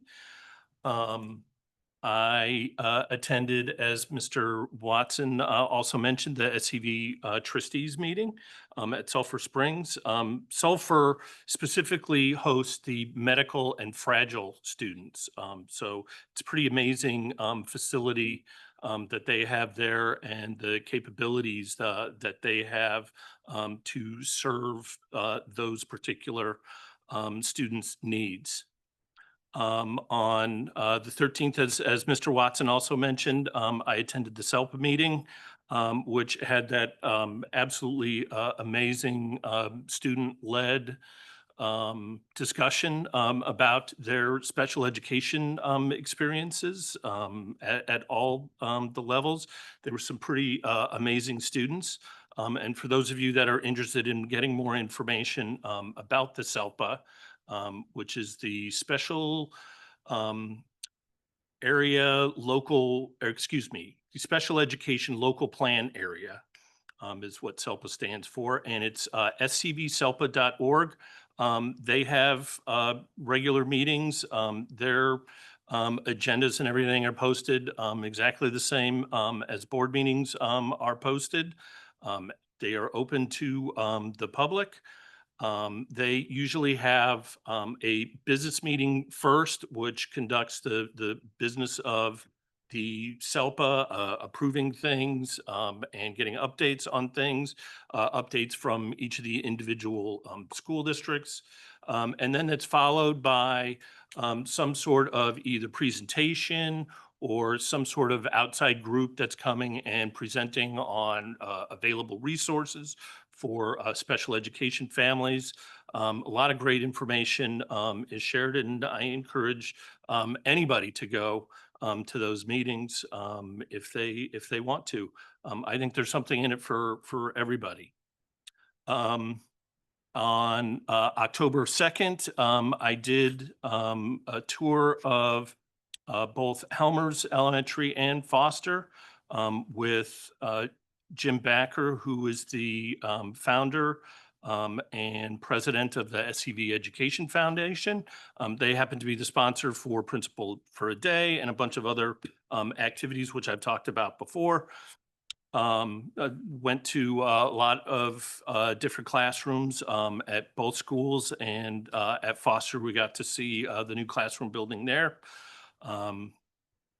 And what else? Week of the school administrator. Thank you, administrators, for all that you do. Also attended our annual data meeting, which is always a great event, in my view, that allows each of the school sites to present on their successes, their challenges, their plans for the upcoming year.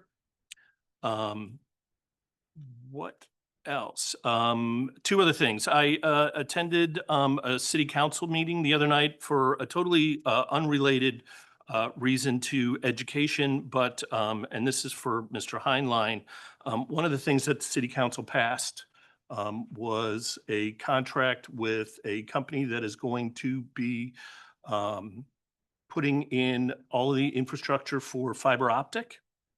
Which I know a lot of, certainly a lot of businesses and a lot of people have been asking for in Santa Clarita. It's a phased plan.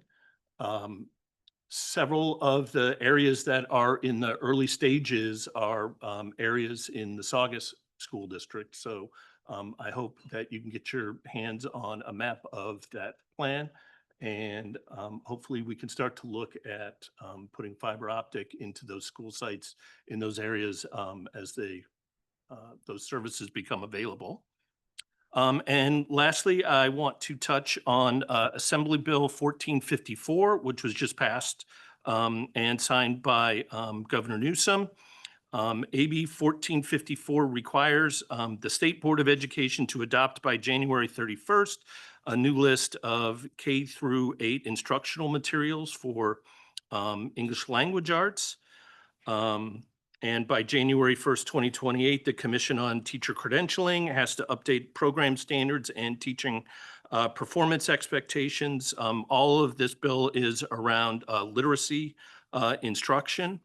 There is also included in the budget that was just enacted, $200 million in one-time Proposition 98 funding for professional development in evidence-based literary instruction, primarily targeting grades K through 3. And these are all part of the state's Golden State Literacy Plan, which was released earlier this year. So we're looking forward to making more progress in the area of literacy. And that's it for me. Thank you. Thank you. Ms. Cooper? Now that 10:15 is over, I'm gonna do like I did last year and start visiting the schools again. My first one is this Thursday at Bouquet Early Learning Academy. So that I think will be fun. A few teachers have reached out. One I answered, one I didn't, but that's like I'm really in touch with the kids that have ADHD because, you know, if you could read my mind, I've answered in my mind, but, you know, not a whole lot of people have telepathy. But anyways, so I encourage the teachers to keep reaching out to us. And when is that me?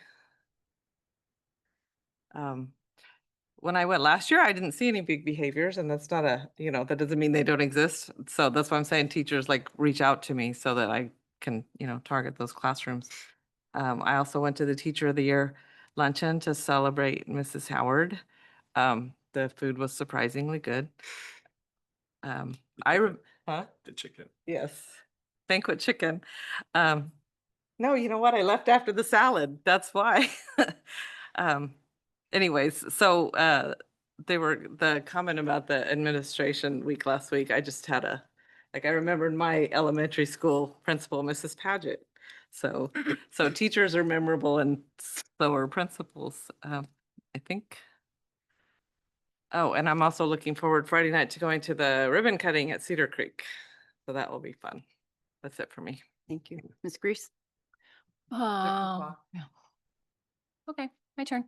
I'm gonna save most of my comments for the behavior council because it really is just about the behavior council presentation, to be honest. But I did want to get back to Miss Vincent's question about the chaperone. It's from Dr. Hawkins. So at least for me it is. I don't know if it's for anybody else, but Dr. Hawkins is the one that mandates that somebody chaperone the board members when they visit from site to site, class to class. I have repeatedly told admin to not do that and that I don't need a chaperone because I'm an adult, but repeatedly told, well, I have to. So it's Dr. Hawkins, just FYI. I wrote down most of the questions from some of the community members that they had for the behavior council. I don't think that I grabbed everything, so apologies, but I'll try and ask some of those questions. I'm sure you're not going to get the answers tonight, just transparency, but that's just what it is. I do have to say I'm really pleasantly surprised by the admin's update from this week. Forgive me, I forget her name, but from Emblem. I think this is probably the first time that I've ever heard an admin bring up big behaviors within their update. And it's definitely something that I have noticed and have repeatedly said that while we hear from teachers and staff about how big this problem is, we hear the complete opposite from our admins. So I am ecstatic that she was brave enough to say that. I hope it continues because this is a community problem. This is not a teacher problem. This is not a yard supervisor problem. This is an entire site problem and a district problem. So I hope that that continues. I know from the STA survey, which I hope that the board takes that as an actual survey versus previous surveys, which I think were not taken seriously, that I think almost 50% of teachers feel like they are supported by their admin. So I think the admin should feel, confident and feel good that their teachers are supporting them and hoping that the admin will continue to speak out in public about these big behaviors. So I'm really excited about that. What else? I did want to say just a quick thank you for Mr. Watson for speaking up at the dais about how important it is to include parents in communications and notifications. I have been screaming that from the rooftops ever since I started on this board 3 years ago, and I am happy that somebody else is saying that at the dais. I hope that we can get another board member to also agree so that we can actually put through some change because it's majority rules, right? Can't just be one, can't be two, it's got to be 3 of us that actually institute and follow through with action and policy and govern. So I'm hopeful that another board member will jump on and see the importance and let us move that through so we get more parental notifications. So I just want to thank you. And then again, most of my comments are going to be towards this. I have emailed many ideas and thoughts about what to do, both to the district, both to Ms. Garibay. Surprised at some of the answers, but not surprised. So I kind of want to go through that during the behavior council update because it can't just be me up here talking about this and trying to come up with ideas. Again, it's the 5 of us that need to do that. And it's pretty important. Again, there's an election next year and we are voted on by you guys and there's 2 seats up. So if you're not happy with your representation, then you guys need to speak up. vote accordingly, and participate. So thank you. All right, and I'll keep it short and sweet. I did want to thank everybody that's, extended an invitation for me to come to their classroom, who sent an email, who has called, all the conversations related to all the things that we're talking about. I do appreciate it because it gives us, at least it gives me a different perspective on things. This is obviously not a simple issue as much as, and I'm a solution-oriented person. If you know me personally, I like to fix things, but there are some things that are not fixable, like immediately. There's some things that you can, do things here and there, but this is a pretty complex issue, but it is helpful to hear both sides of everything that's going on.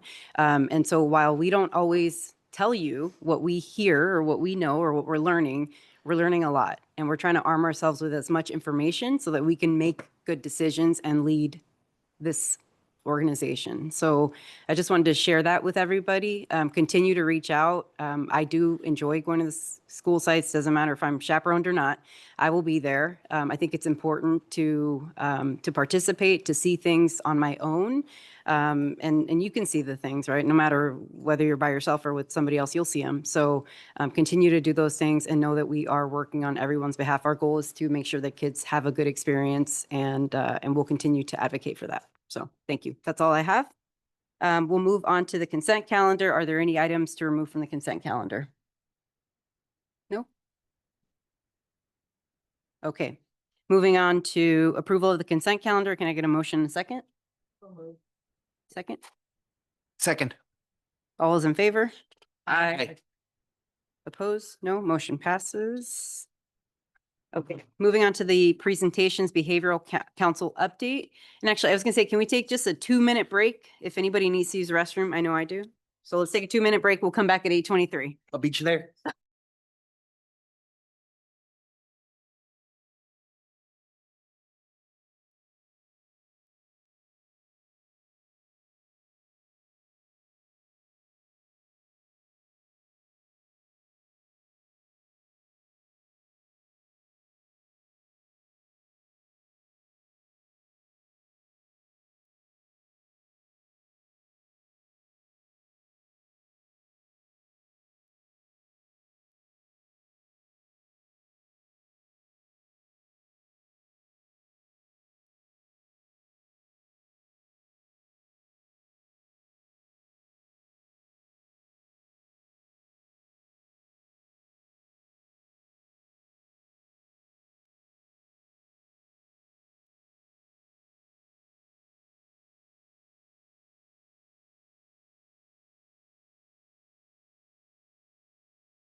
Everybody ready? Yes? Indeed. Okay. Okay, behavior presentation. Looks like we're ready to go. Okay.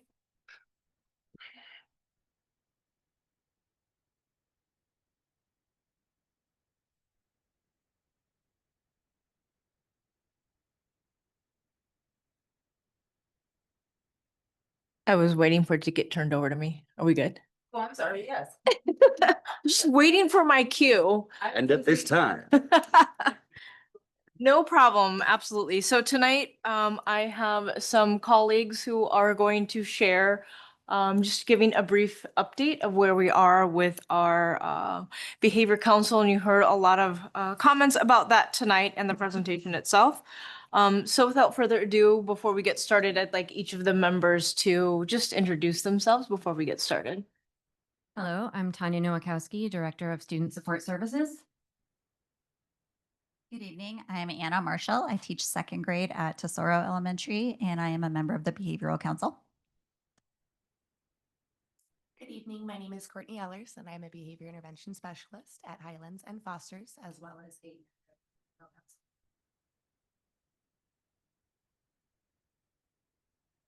Go ahead. Next slide, please. Okay, jump right in. Yep. So as you've heard thank you. Over the previous months and again this evening, I wanted to reorient us to the goal of the Behavior Council and kind of the prioritized areas to address. This slide was taken directly from the initial board presentation of what the goal was of the council. And then you'll see in rank order what the council members decided and ranked as far as areas of priority that the council was going to tackle. I do want to say that we've expanded the council since it initially started. You might remember that we had a kind of in parallel social emotional learning curriculum pilot committee, and the behavioral council lived separately. Once the board approved the adoption of the social emotional learning curriculum, members from the SEL committee were identified to join the behavior council because we know that while behavior is communication, it's also really connected to skill development for students. And so some of the SEL team members joined the Behavior Council to expand it a little bit more deeply with teachers that came with that expertise and that pilot experience. So you'll see in this chart the areas to address, and this dates back to the first Behavior Council meeting, was that really the council wanted to prioritize focusing on discipline and consequences, and then also behavior modifications. Through our work up to this point, we have touched also on instructional modifications, legal compliance, district-wide programs such as PBIS and Capturing Kids' Hearts. We have started to narrow down district-wide training as far as which roles need what. And then the special education needs, you've heard a lot about those this evening as far as students who are receiving those tier 3 supports. And that was kind of identified as last in the council's list of priorities of what we were going to tackle. Next slide, please. At the end of last school year, our last meeting in May, it was important for us, and really after every meeting, we solicit feedback from council members because we want it to be a community kind of process.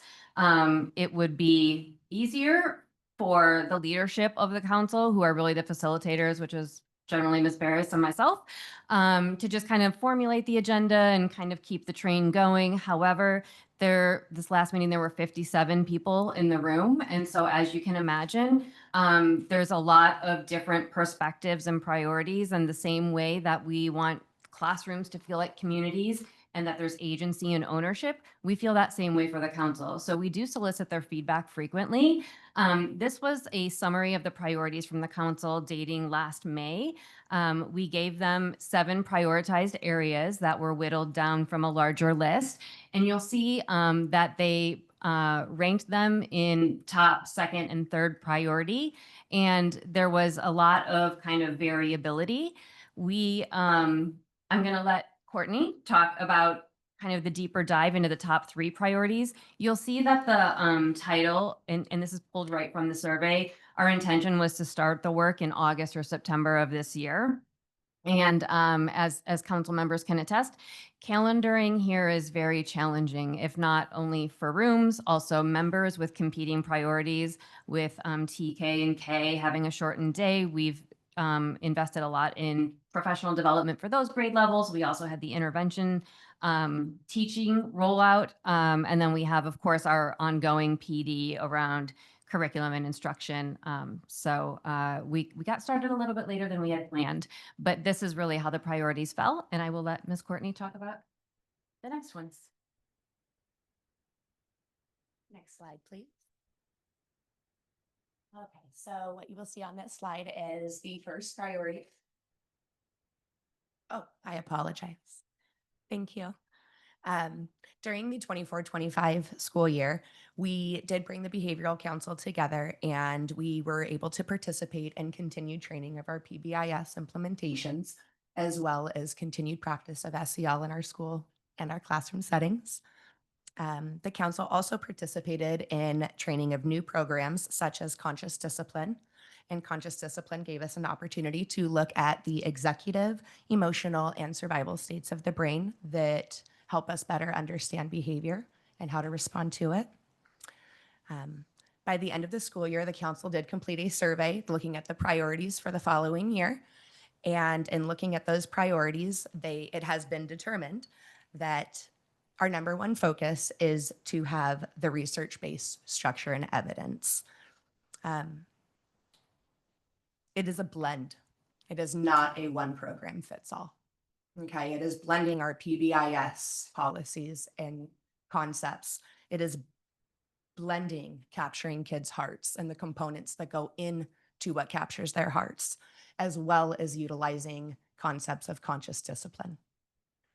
We have determined that not one program is going to suffice, just as one rule, one boundary does not fit for all students. That is why it may seem lengthy in our determination of what needs to be done, but it is very important to us that we dive deep into the data and the research and figure out ways to blend all of these programs.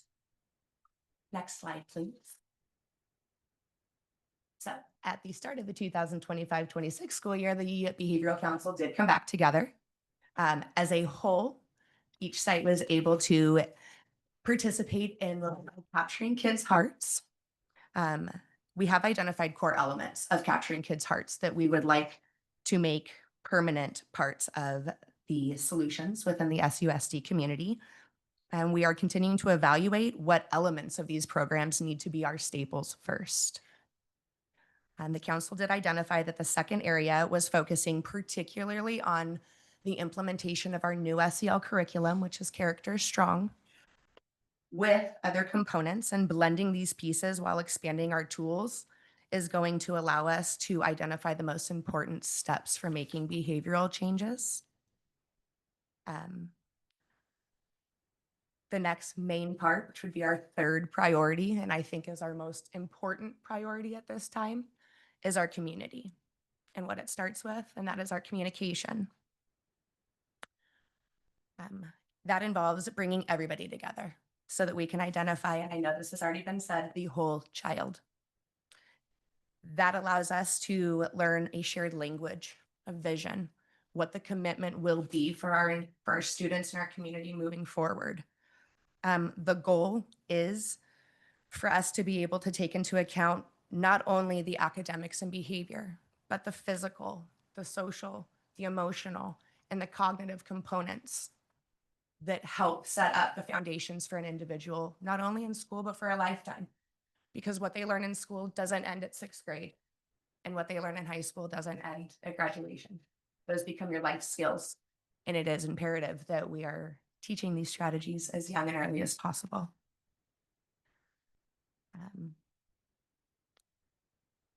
The last part of that would be that we want to create an environment that allows us to utilize universal designs of learning in order to identify behavioral supports as well as academic strategies. Next slide.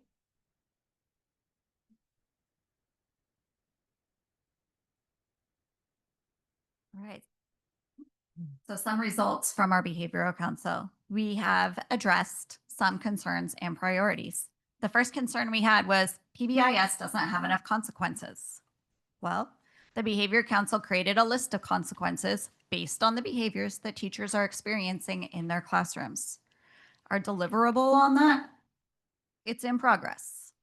We are hoping to come up with a district-wide list of unified consequences that match behaviors. Everyone said teachers need more tools. We had professional development in conscious discipline for everyone on behavior council, for all of our TK and kindergarten teachers. In addition, all sites were trained in capturing kids' hearts this year. What the behavior council did after that was create a matrix of evidence-based tools and strategies that staff should be trained on and should have available to them. The council said we need a district-wide calibrated system to record student behavior. We heard a lot tonight about behaviors that were recorded, behaviors that weren't recorded. The council reviewed our district's behavior data so far this year. We looked at numbers, we looked at severity, we discussed specific incidents, we discussed the context of those incidents. And what we found was that there were discrepancies and inaccuracies. So the council recommended a subcommittee be created to address this. It needed to be streamlined district-wide. So the subcommittee will meet and address this and bring it back to the larger council. You would imagine 57 people in one room, at least, coming to a consensus on a district-wide streamlined approach. Gets a little difficult. We also said we need a district-wide developmentally appropriate definitions of behavior. What behavior looks like for a TK or a kindergarten student looks very different from a 5th grade or a 6th grade student. We have different expectations of them. So we reviewed Ed Code, and district committee defined behaviors from the previous school year. And what did we find? There were more discrepancies. The council recommended that the same subcommittee address this and bring it back to the larger council. Next slide. So, accomplishments this year, we added social emotional learning committee members to our council. They are the experts in our new Character Strong program. They attended our first 2 committee meetings this year. We see that as a positive. The council has draft forms of deliverables and are pending the board determination of that whole child vision. Hopefully we have a date on that soon.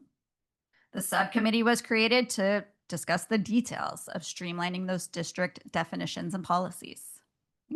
We have a council-generated and prioritized list of tools available to teachers. We have evidence-based practices. And the council sat and identified which pieces of those district programs are a must-use and a may-use for all teachers and staff. Our next steps, the council is to review and prioritize the consequences and discipline options, pending the definition of our whole child, and we hope to address that in our November meeting. Thank you all. We will open it up for questions now. Yeah. First of all, I want to thank all of you and the rest of your colleagues on the Behavior Council for your time and your efforts. I cannot imagine that this is an easy task at all. I'm sure it's quite challenging. And then, it's never easy to have to miss class, have to miss work, and all the preparation that goes into those days. So thank you very much. I also appreciate the collaborative approach. We heard from a couple of speakers tonight that we're only addressing what are known as Tier 1 behaviors so far. Is there a reason for that? I think what I would clarify is that collectively, we are all addressing all levels of behavior. When we look at what's in our ODR reports, generally, it is to inform those Tier 1 and Tier 2 responses. So the intention of an ODR, an office data referral, is really so that we can identify trends and hone in on supports and interventions. So we've been talking about PBIS data for years, and so this is an extension of that. So if, for example, 3rd grade, we're seeing a spike in behavior at recess, Panorama the ODR allows us to drill down into that. And then we collectively can say, we need to shift the campus supervisors during third grade recess, or we need to reteach the expectations at each station in the yard and clarify rules. So it allows us to respond and react. And then it also, because we are reporting that data, allows us to identify individualized students who need tier 2 support, which is really more individualized and targeted around what those skill deficits are and or modifying that behavior, if you will. When a student, when that tier 2 support is not effective in reducing that challenging behavior, so that same behavior that we might be targeting or intervening with at a tier 3 level, whether it's through an IEP or a behavior support plan or the behavior intervention team for general education students, we would still address and target that behavior at tier 2. The supports get more intentional. We add more expertise to the team at that tier 3 level, where we add our BCBA. They do a brief functional behavioral assessment to really understand what's the function of the behavior. But then we also leverage our school psychologist and our school social worker to really kind of look holistically at what are the impacts and then what is the plan for that student. So by the time it gets to that tier 3 support, it's very individualized. It goes through the SST process. So the family is part of that, and the family has to consent to that process. If the family says thanks but no thanks, then we are not able to move forward in that way. And that doesn't frequently happen, but it is a very partnered process that brings together a multidisciplinary team and the family to really collectively try to eradicate the behavior. Okay, I just kind of want to summarize what I'm hearing to make sure that I'm clear. So you're able to use the data that we have and be pretty nimble and address areas as kind of hotspots are popping up.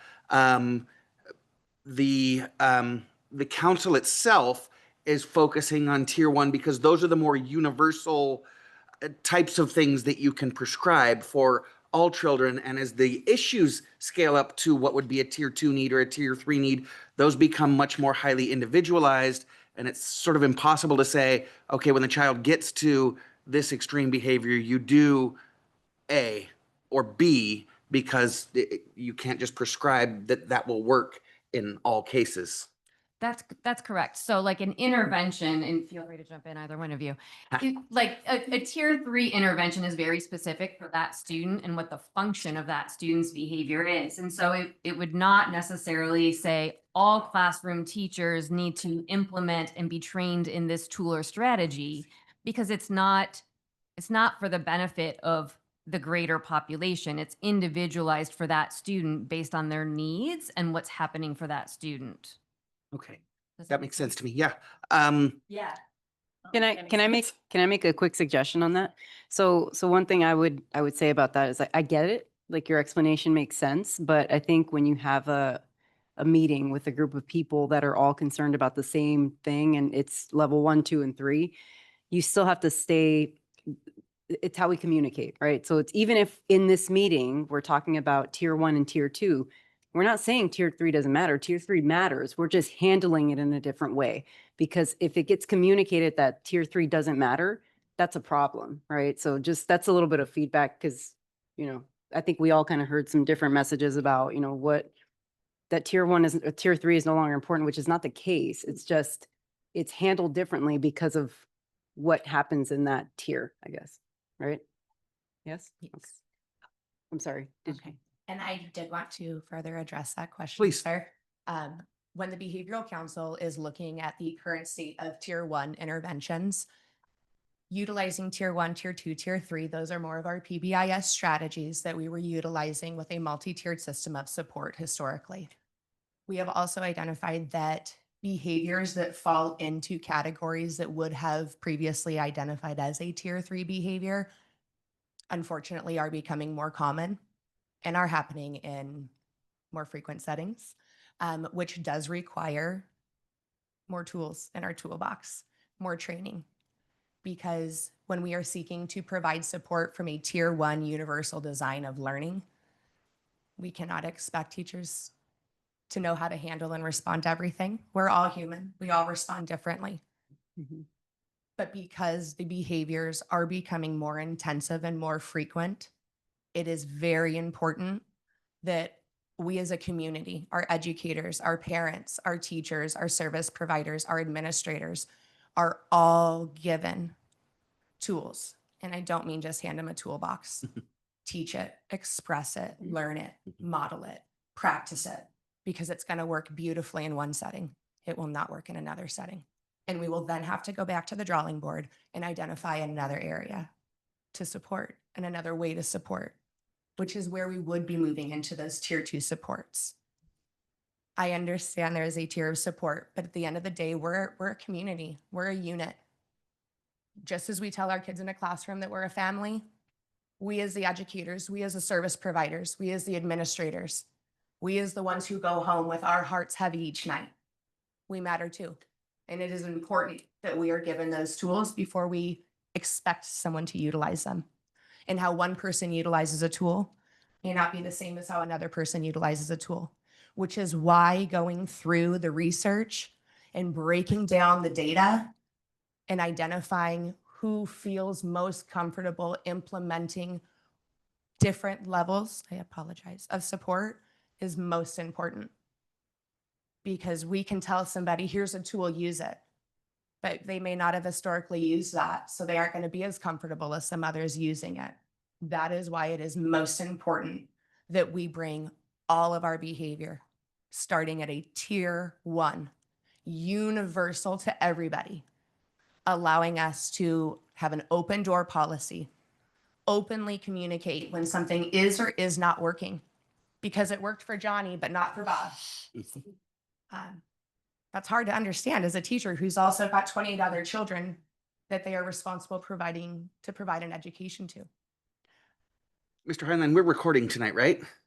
Because I want to go back and watch what you just said over and over and over again. You just shared some nuggets of gold. And, you know, any parent that's had more than one kid understands what you're saying. What worked on my first kid didn't work on my second kid, and it's frustrating. And yeah, and now imagine if you had 25 kids and what works on each one of them is different.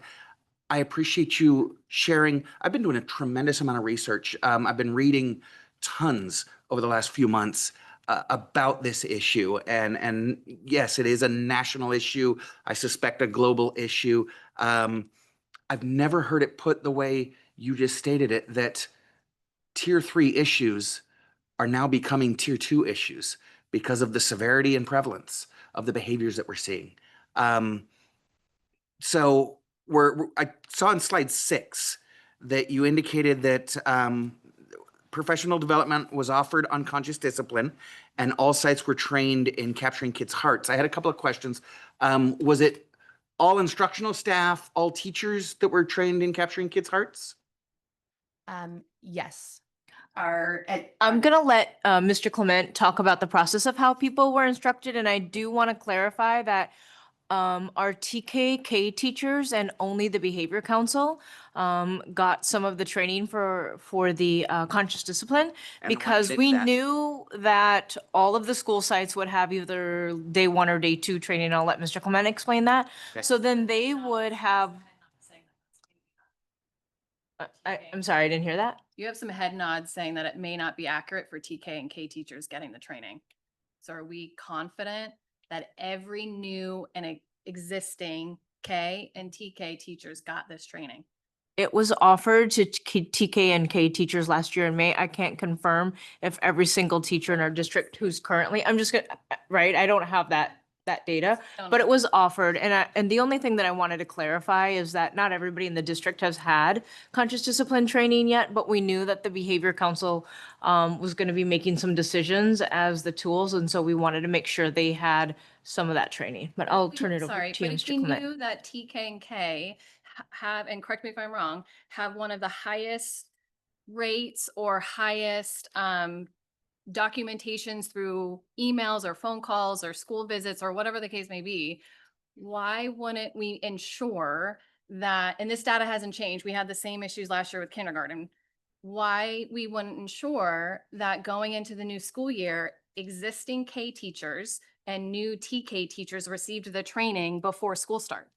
Like, we already knew. The behavior council didn't, and we haven't got to that point yet where the behavior council said that these are the people, whether you're a teacher or a classified member, we talked about classified and a campus supervisor, noon duty supervisor, that they needed to have this training of this piece. So I will just say that it was, I'm sorry? Shouldn't it be mandated? We haven't got to that part where the council, and again, the council was charged with making that determination, and we aren't yet at that point. But I do want to turn it over to Mr. Clement to answer Mr. Watson's question. So each site did determine like who was going to attend their Capturing Kids' Hearts trainings.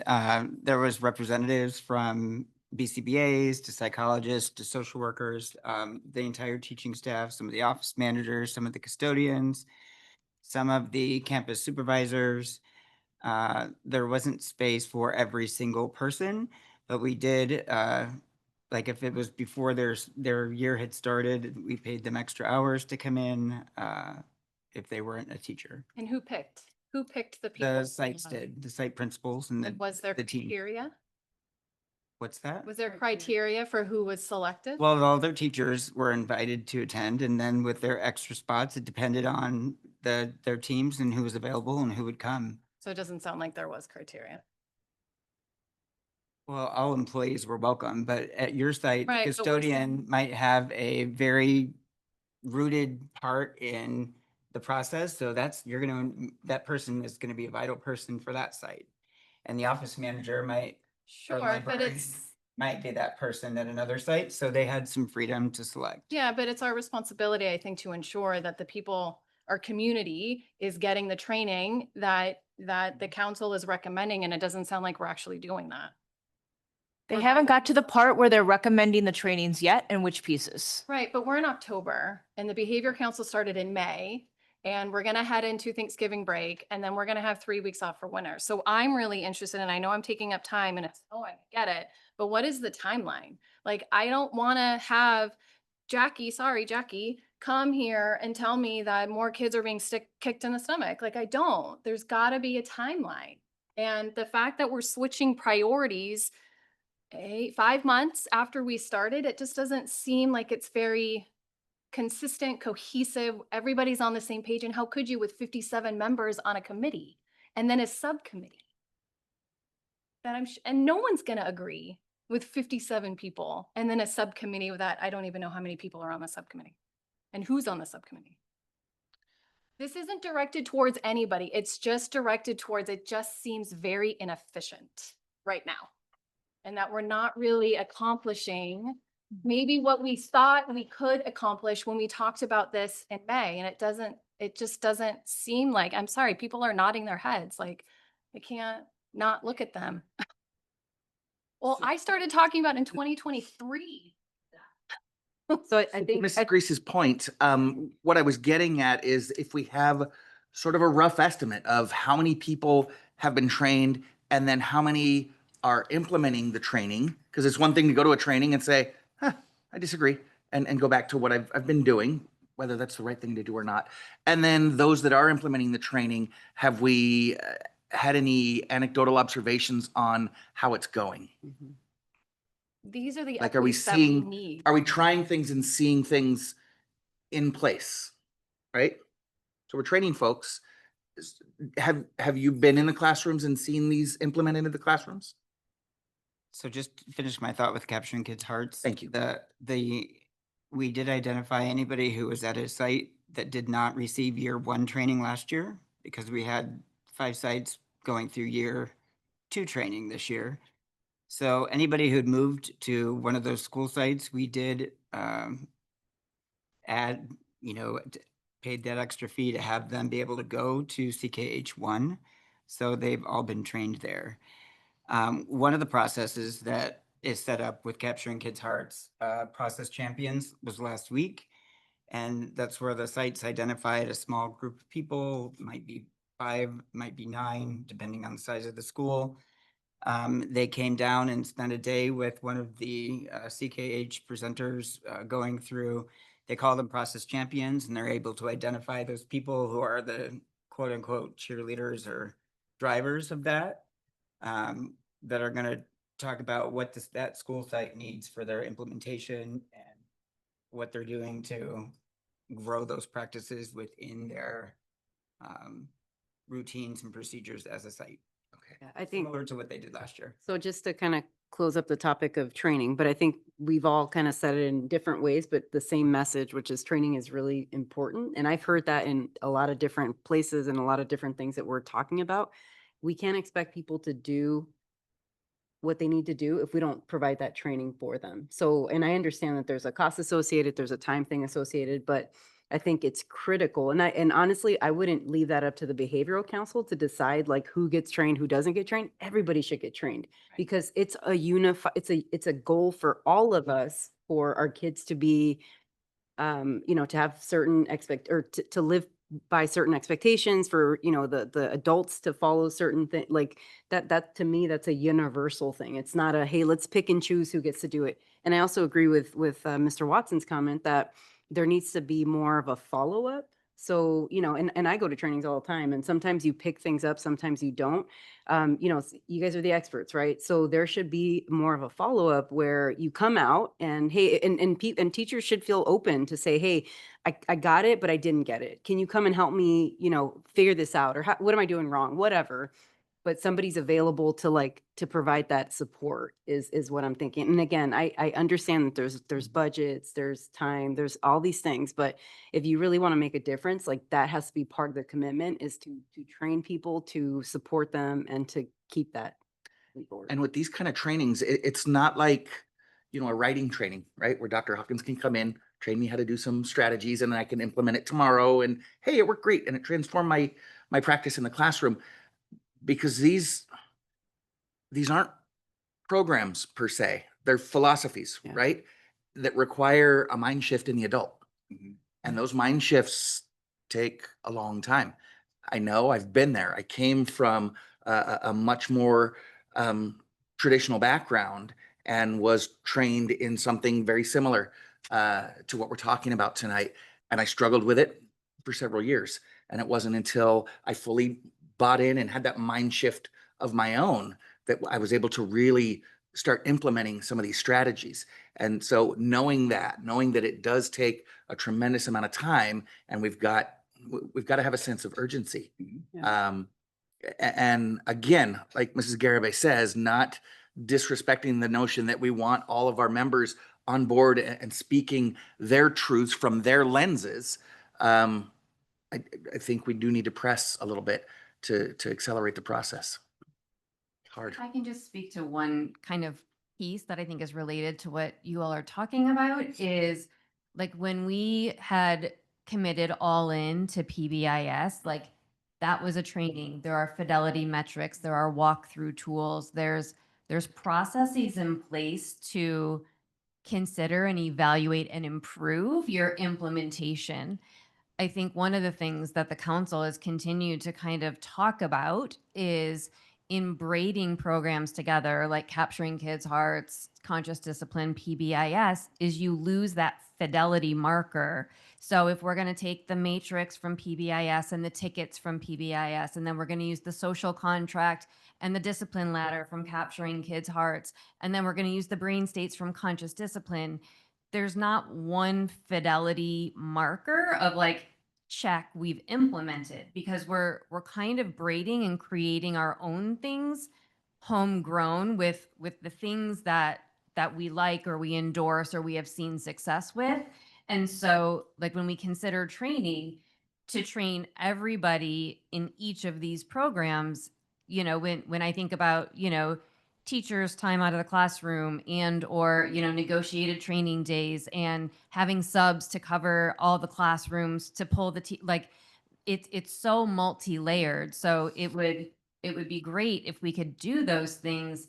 And like Conscious Discipline doesn't have a train the trainer model. So Anna went for 5 days over the summer on her own time to a Conscious Discipline Institute where she got deeply infused in conscious discipline. And I can't imagine like teachers would, I don't think teachers would appreciate saying like, yeah, let me take 5 days out of my summer, or 5 days out of my classroom to go receive that. You know, I think, yes, they would walk away feeling invigorated, like energized, all the things. But then if we said, and you're also needing to do these pieces out of capturing kids' hearts and these pieces out of PBIS, like we all have bandwidth and capacity of what we can take in. And so I just want to kind of put that in the room also of like, I think we're all passionate and we're all committed to trying to get it right and still move the needle forward. But when we think about training and saying everybody must have all the trainings, and then how do we measure fidelity to ourselves based on what we're braiding together? I think it's just something that I wanted to put in the room for like, you know, my own reality of like, okay, like how will we know? Like I've walked around classrooms, I've seen social contracts, I've seen, you know, teachers doing community circles and working with the kids. I've seen teachers doing conscious discipline strategies with the Legos and calming brain smart start. So I've seen those things in action in classrooms. But if we are collectively as a community going to say, what are we doing with fidelity and what are we implementing? I think it gets a little bit more gray when we're kind of building our own model around what are the requirements as opposed to what is the program or the process have spelled out as part of that. Sorry, I just wanted to add that piece. No, and I appreciate that. And I just have one more question, and it's going to sound like a challenging question. It's certainly going to be challenging for you to answer as just 3 members of a large committee. Would it be helpful, and this is an open and honest question, would it be helpful if we as a board established certain non-negotiables?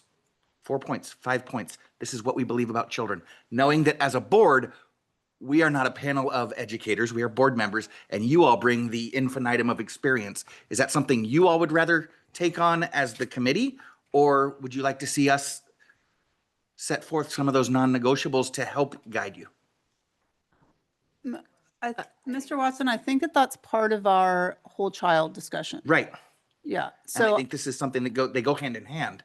right. So the whole child discussion will involve, right, the board, administrators, teachers, parents, community, all of that in order to come together with a definition about the whole child. And then from that, right, then we can determine non-negotiables, where we need to go with consequences, with behavior supports, with academics. But I think that's really the big thing with the whole child conversation. Okay. Once again, I want to thank you and your colleagues. And I know it's hard. I know it's frustrating because there's going to be someone that misbehaves tomorrow, and their teacher's going to want answers tomorrow. And this is a long, arduous process. I know we have your commitment to stick at it. Thank you. Mr. Trunke? Hi, thank you very much. I know taking a leadership role in anything is always a challenge, and especially when it comes to such a large group, being able to distill all of those discussions down into, you know, finite numbers of talking points and to really keep things organized and moving forward is a challenge. So thank you for your roles in that. I want to get back to the professional development piece of it. It sounds like, well, first off, I know that with professional development, number one, we're limited on the amount of professional development that we're allowed to provide in terms of time to teachers and CSA because of collective bargaining agreements. I also know that contractually, when we bring presenters in, there's a limit on the number of people that they present to in a given presenting session, right? So I think it would be helpful that as part of this process, and I know you're already creating a matrix or two on other things, but creating sort of a matrix along with, you know, sort of those must-dos, may-do type of things, but identifying the different pieces of the professional development that are most important for each of those pieces so that we can identify for the must-do stuff, what's the PD that's required to give everybody the training to do all of those pieces? so that we can make sure that we get that out as quickly as possible to as many people as we possibly can in the allotted time that we have to do that. Because mind you, I know that we have to continually have professional development in other things. I know, for example, that this literacy thing that I spoke about is going to be a whole nother set of professional development for that, as well as another curriculum adoption that is going to come a lot faster than we expected it to be. So, I know all of those things are a challenge with professional development in particular, and I hope that we can continue discussing the amount of available professional development, and if there's a way that at least in the short term, in dealing with all of these issues, we can maybe have some more time to do professional development. But I'll leave that, of course, up to the negotiating teams. One of the other things I wanted to touch on was and I love, because this had come up a long time ago, about having that common definitions and the common language around behaviors, and being able to use that to, as accurately as possible, get information into Panorama. So, because I think you talked about a lot of what we're doing, it needs to be data driven in terms of when we do not only the tier 1 stuff, but when we get into the tier 2 stuff and we have the stuff that's pull out, and with the other service providers, and we have behavior plans, that we have data that we use to help develop those plans, but also that we have data available to determine if those plans are working or not. And so I think you're getting close to finalizing sort of the stuff around those definitions. Have you talked about how we're going to disseminate that information to the group of people that needs to have all of that information to be able to keep Panorama updated and accurate? I would say we haven't yet. I think one of the lessons learned is in one of our recent council members, we had a district-wide group last year who defined behaviors on the ODRs. And when we circulated that in the room, there were people who were like, I haven't seen this before. And we said, oh, well, that's a problem.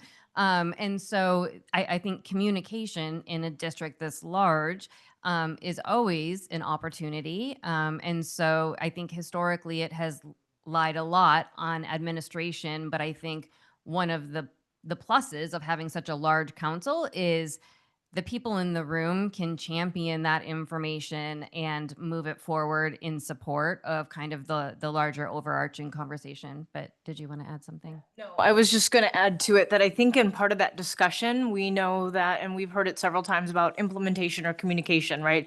And those are areas that we can always improve on. And I had a conversation with Linda Valdez a couple months back about just how that communication flow, right? It's like a top-down flow when certain people get in. It's like that telephone game. And so I think that is something that has been pointed out and that we need to be aware of. But once the group that figures that out, what that looks like, I think they're also going to be charged with, okay, how do we either, implement it, communicate it, roll it out, reteach it, and people need to hear things at least 3 times.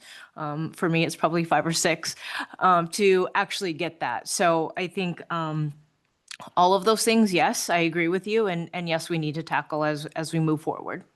And one of the things I think I've heard is that Panorama is kind of open in how you use it, and when you're putting information. Is there any discussion about whether we can, create a sort of menu thing, maybe more kind of like how we change report cards, where certain things you have to select things from a drop-down menu?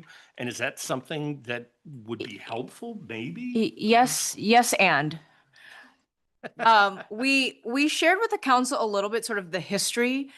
So we have our, I'm going to give a longer spiel. So we have Infinite Campus, which This is is our, all in the name of efficiency, right? I mean, I Yeah. think when teachers are putting that information, the more efficient that we can make it, and not take up so much time in having to type out stuff. I in the think panorama. there's two pieces, right? The clicks or the drop downs or the buttons that you push, so to speak. There's not as many as there was before, even on like a Google form collecting that.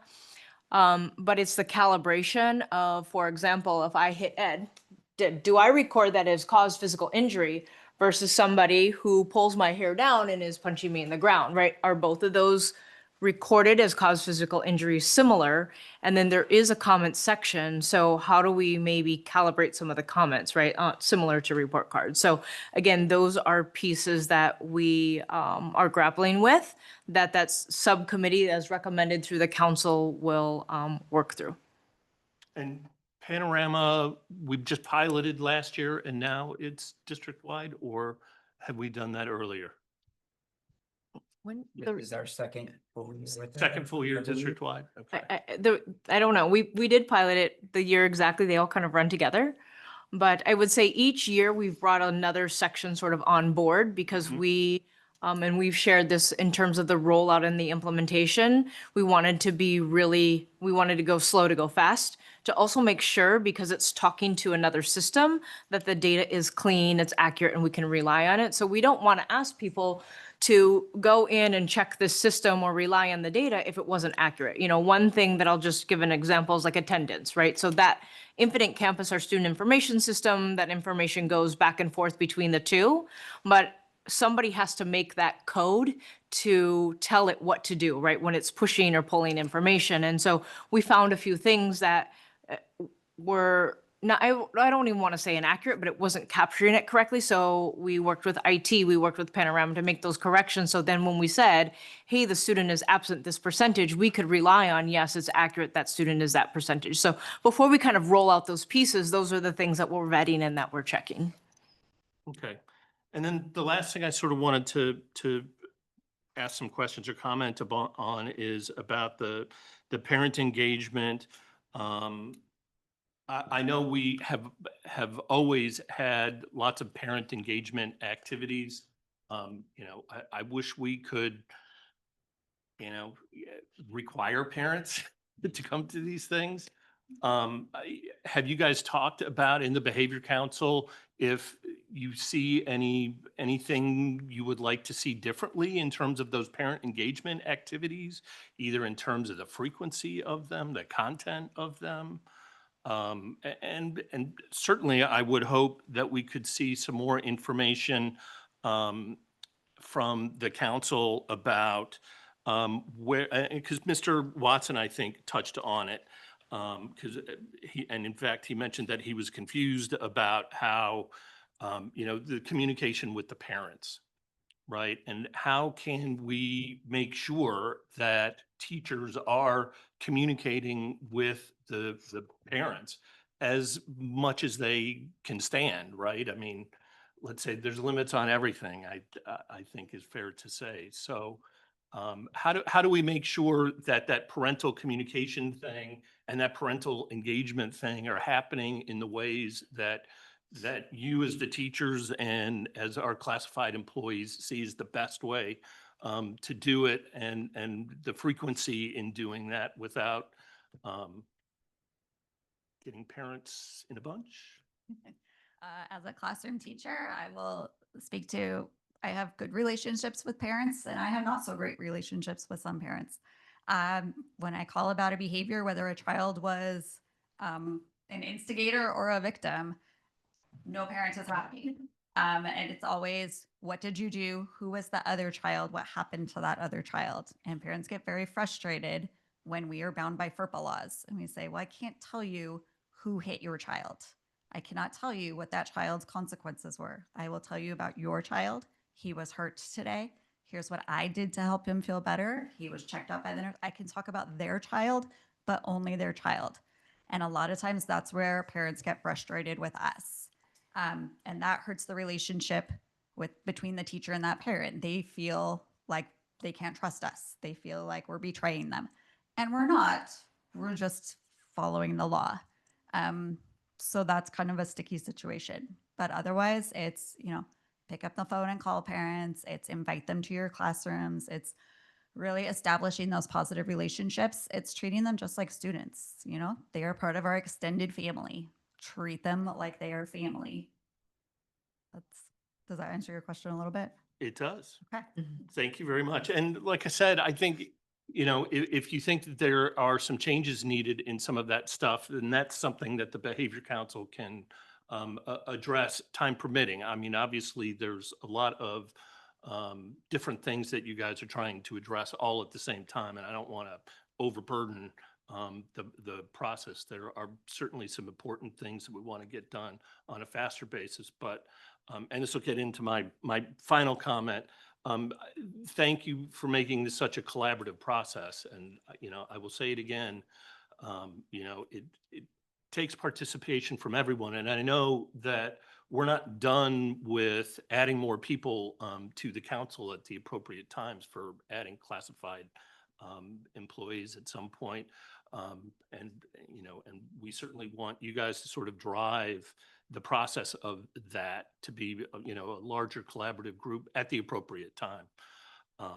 And thank you for making it such a collaborative process. Again, I'll say what I said before is, you know, we want you to make the recommendations to us that we're going to make to everybody in terms of the best practices for handling all the big behavior stuff. So we appreciate you. Thank you. Cooper. Thank you for all of your work. Okay. On the consequences draft, I know we're going to talk about the whole child, but that's probably not going to happen in one session.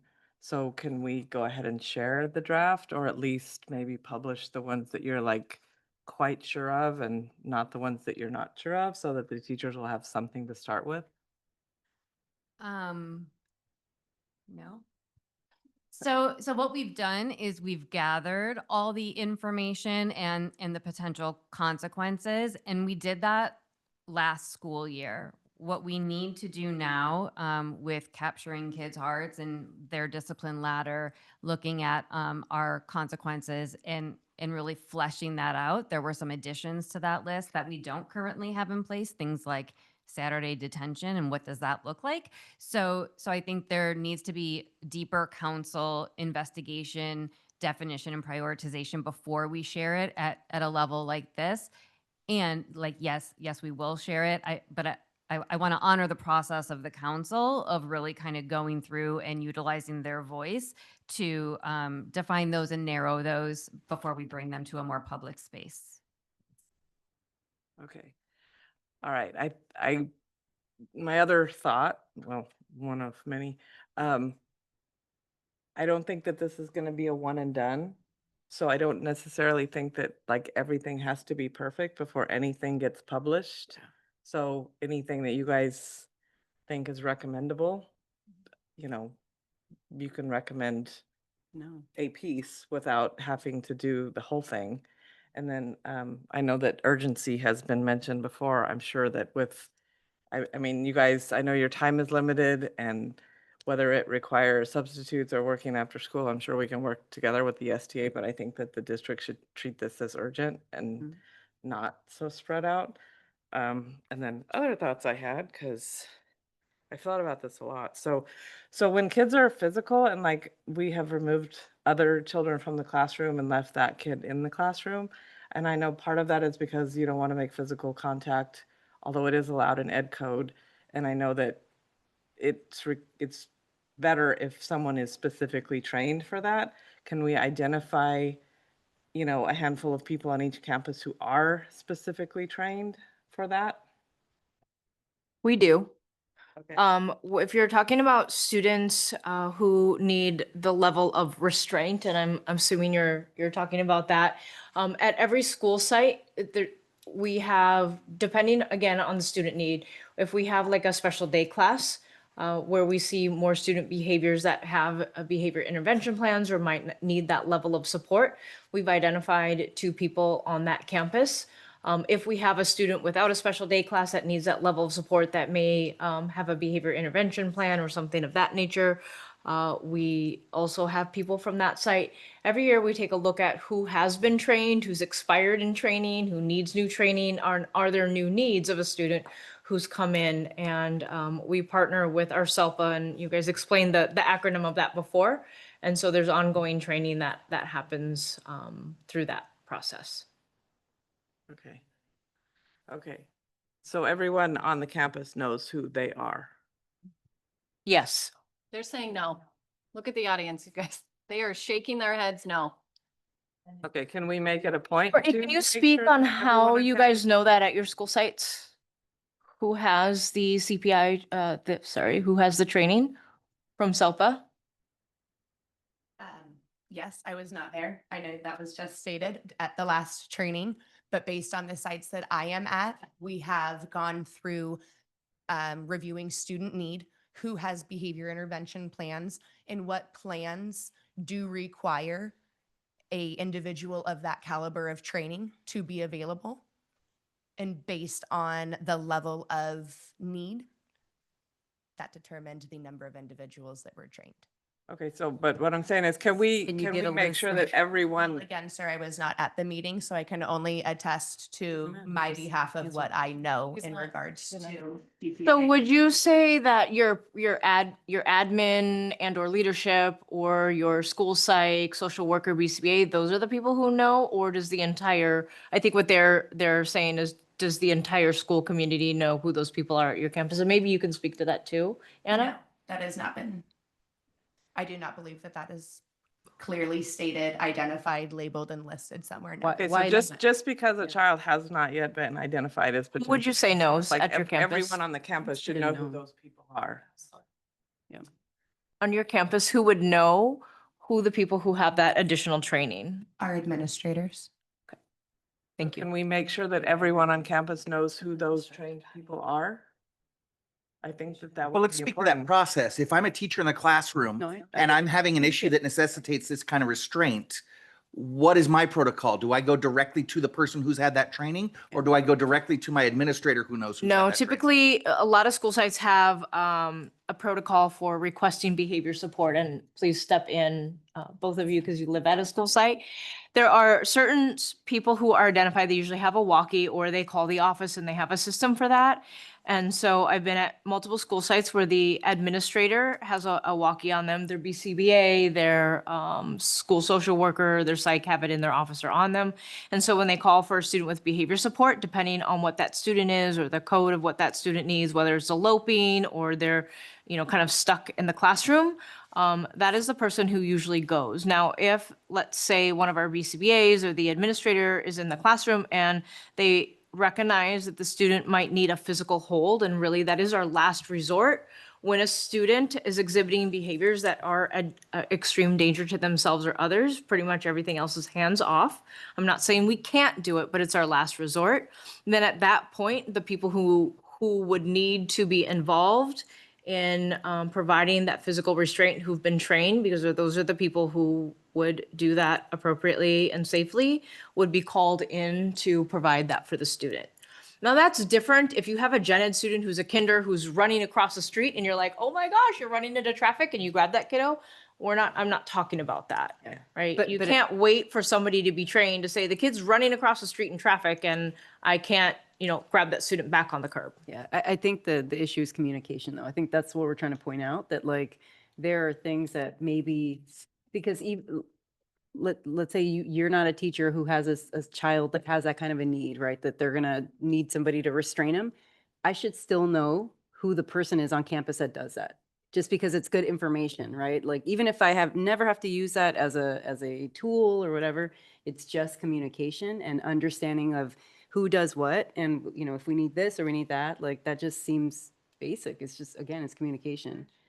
Yeah. Is that what you were trying to? Yeah. Yeah. Because if you're in a situation, you don't have time to go through steps. Yeah.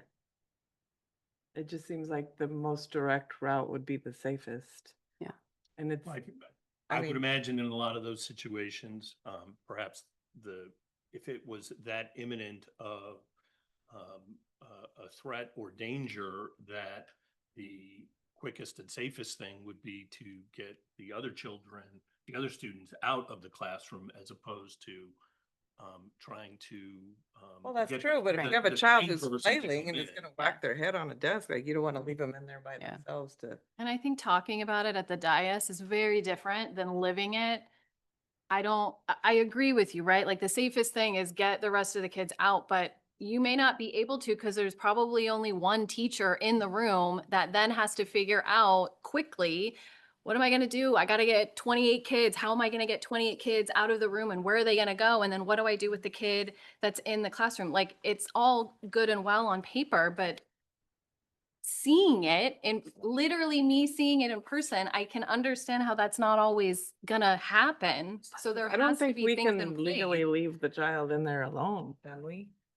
That doesn't seem Okay, like a so good then what idea. happens to those kids that are that are evacuated out of the classroom? Where do they go?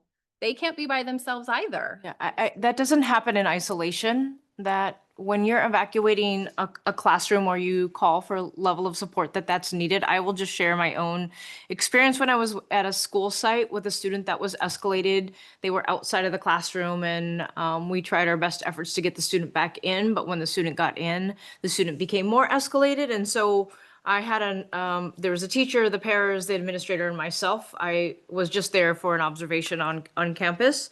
But at the point that we made the call that the student, I could tell the student was not going to de-escalate and was getting more escalated. I'm like, I think we need to take the other kids. They were, 5 minutes early for recess.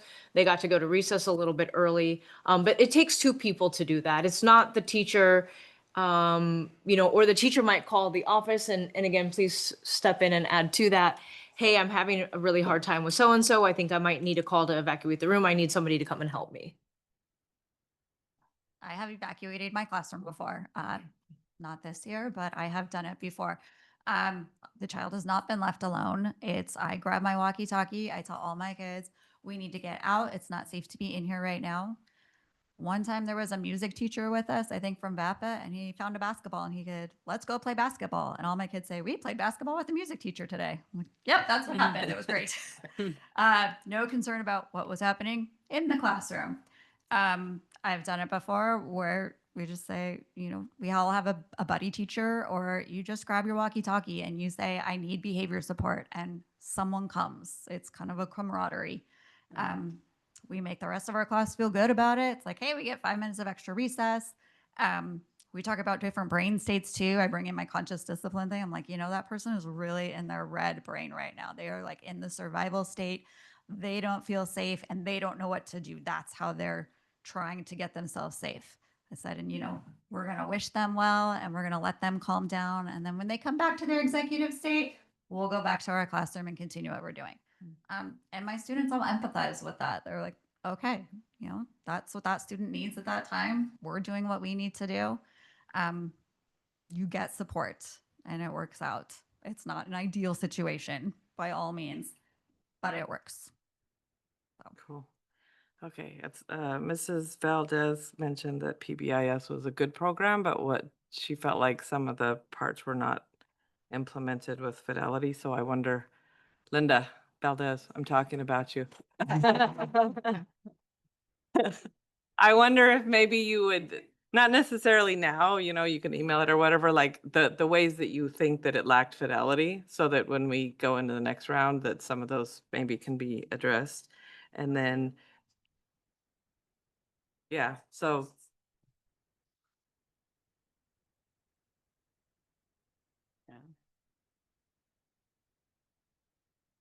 Who don't So then we- that subcommittee should address all of those and come up with a very, Well, what students don't get the ODR? Who don't we fill it out for? But.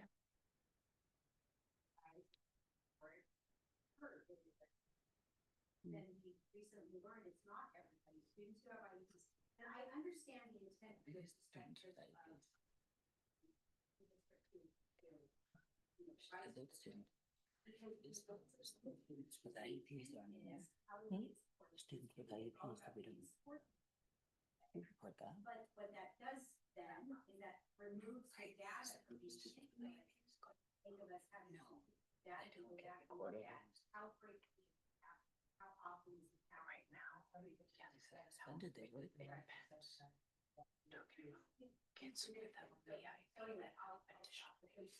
I think, Okay. yeah, Okay, I good. think the difference is with that, with the special ed, and you can correct me, Michelle, is that students with IEPs and behavior support plans already have data being taken in a different way. And oftentimes their disabilities, their behavior is due to their disabilities, right? So there's other ways that data is being taken. Maybe there's times when they have behaviors that are outside of that should be reported, but that's really, I think, the intention, right? Of students with IEPs that have behavior support plans, that it's not always an ODR.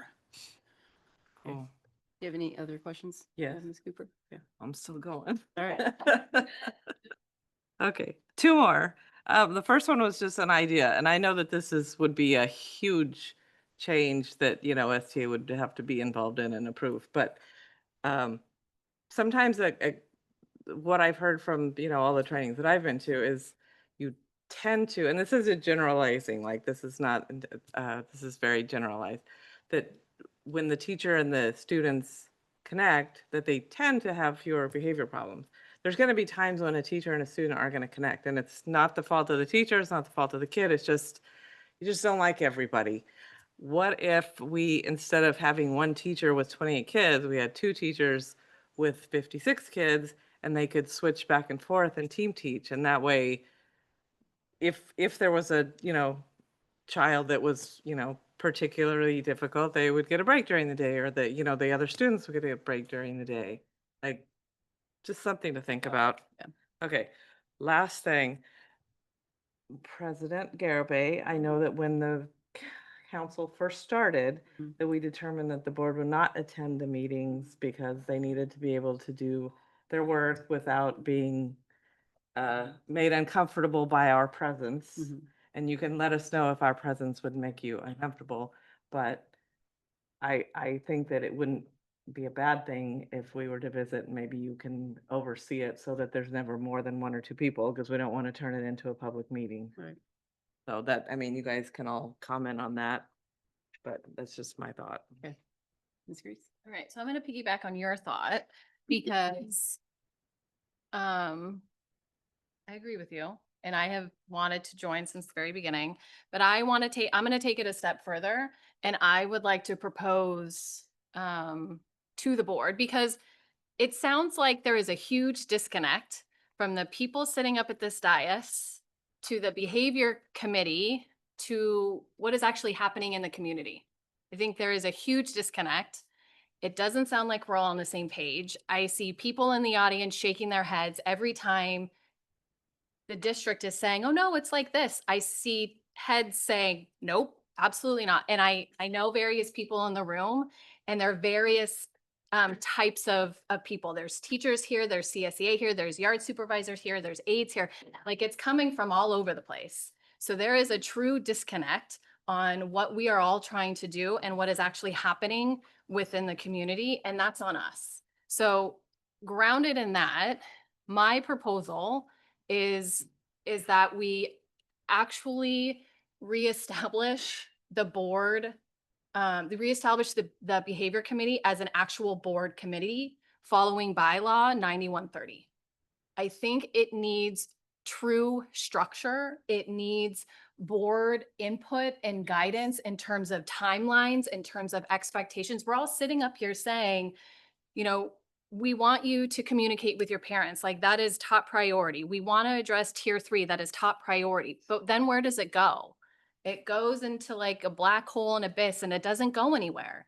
And I truly believe that the board needs to have oversight on this so that we can institute, what is our timeline? What are the priorities given the feedback that we've all been given for 2 years? What does the structure look like? Who should be on the committee? Do we have enough teachers and CSEA representatives on there? Because those are the people that are literally doing the job 40 plus hours a week, not people that aren't in the classrooms. And it's no offense to anybody that is currently on the committee, all 57 of you, and then now the subcommittee.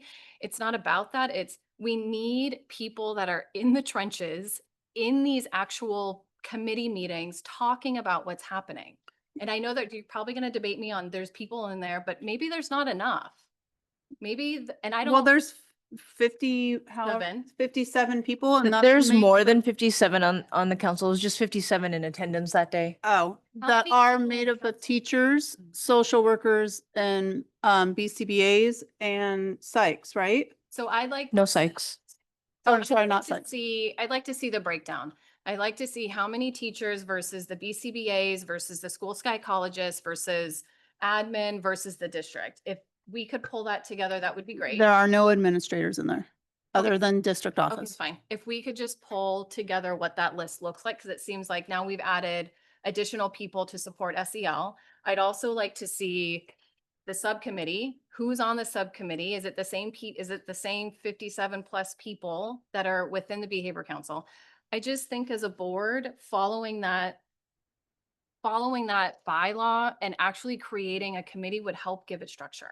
And I'm looking to my colleagues to either help support that and get on board with that, because I think we really need it. We have been meeting since May, and I feel like we are no farther along than we have than 2 years ago. The teachers and CSEA are begging and demanding us to focus on tier 3, and we're not doing that. We've decided to focus on tier 1 and tier 2. That's it. But what we're hearing is tier 3. We need to evaluate T3. We need consequences for tier 3. We need to know what to do. And I just think that we need more oversight, because what we're hearing from the community is not what's being presented to us.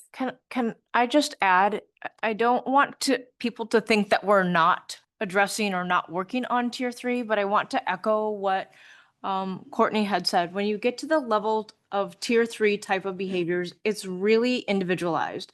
And so what the strategies you're talking about, like consequences, that's a reactive strategy. It's already happened. A student who has a tier 3 behavior who's running out of the classroom, at that point when you're dealing with a consequence, the behavior has already happened. So when you're talking about strategies for that student, you also have to know what the function of the behaviors. I'm going to take eloping, and I think I shared this at the council. So you have a student that's eloping out of the classroom. I think a lot of teachers consider that tier 3 because they're eloping frequently. It disrupts the classroom. They have to have someone to go find the student.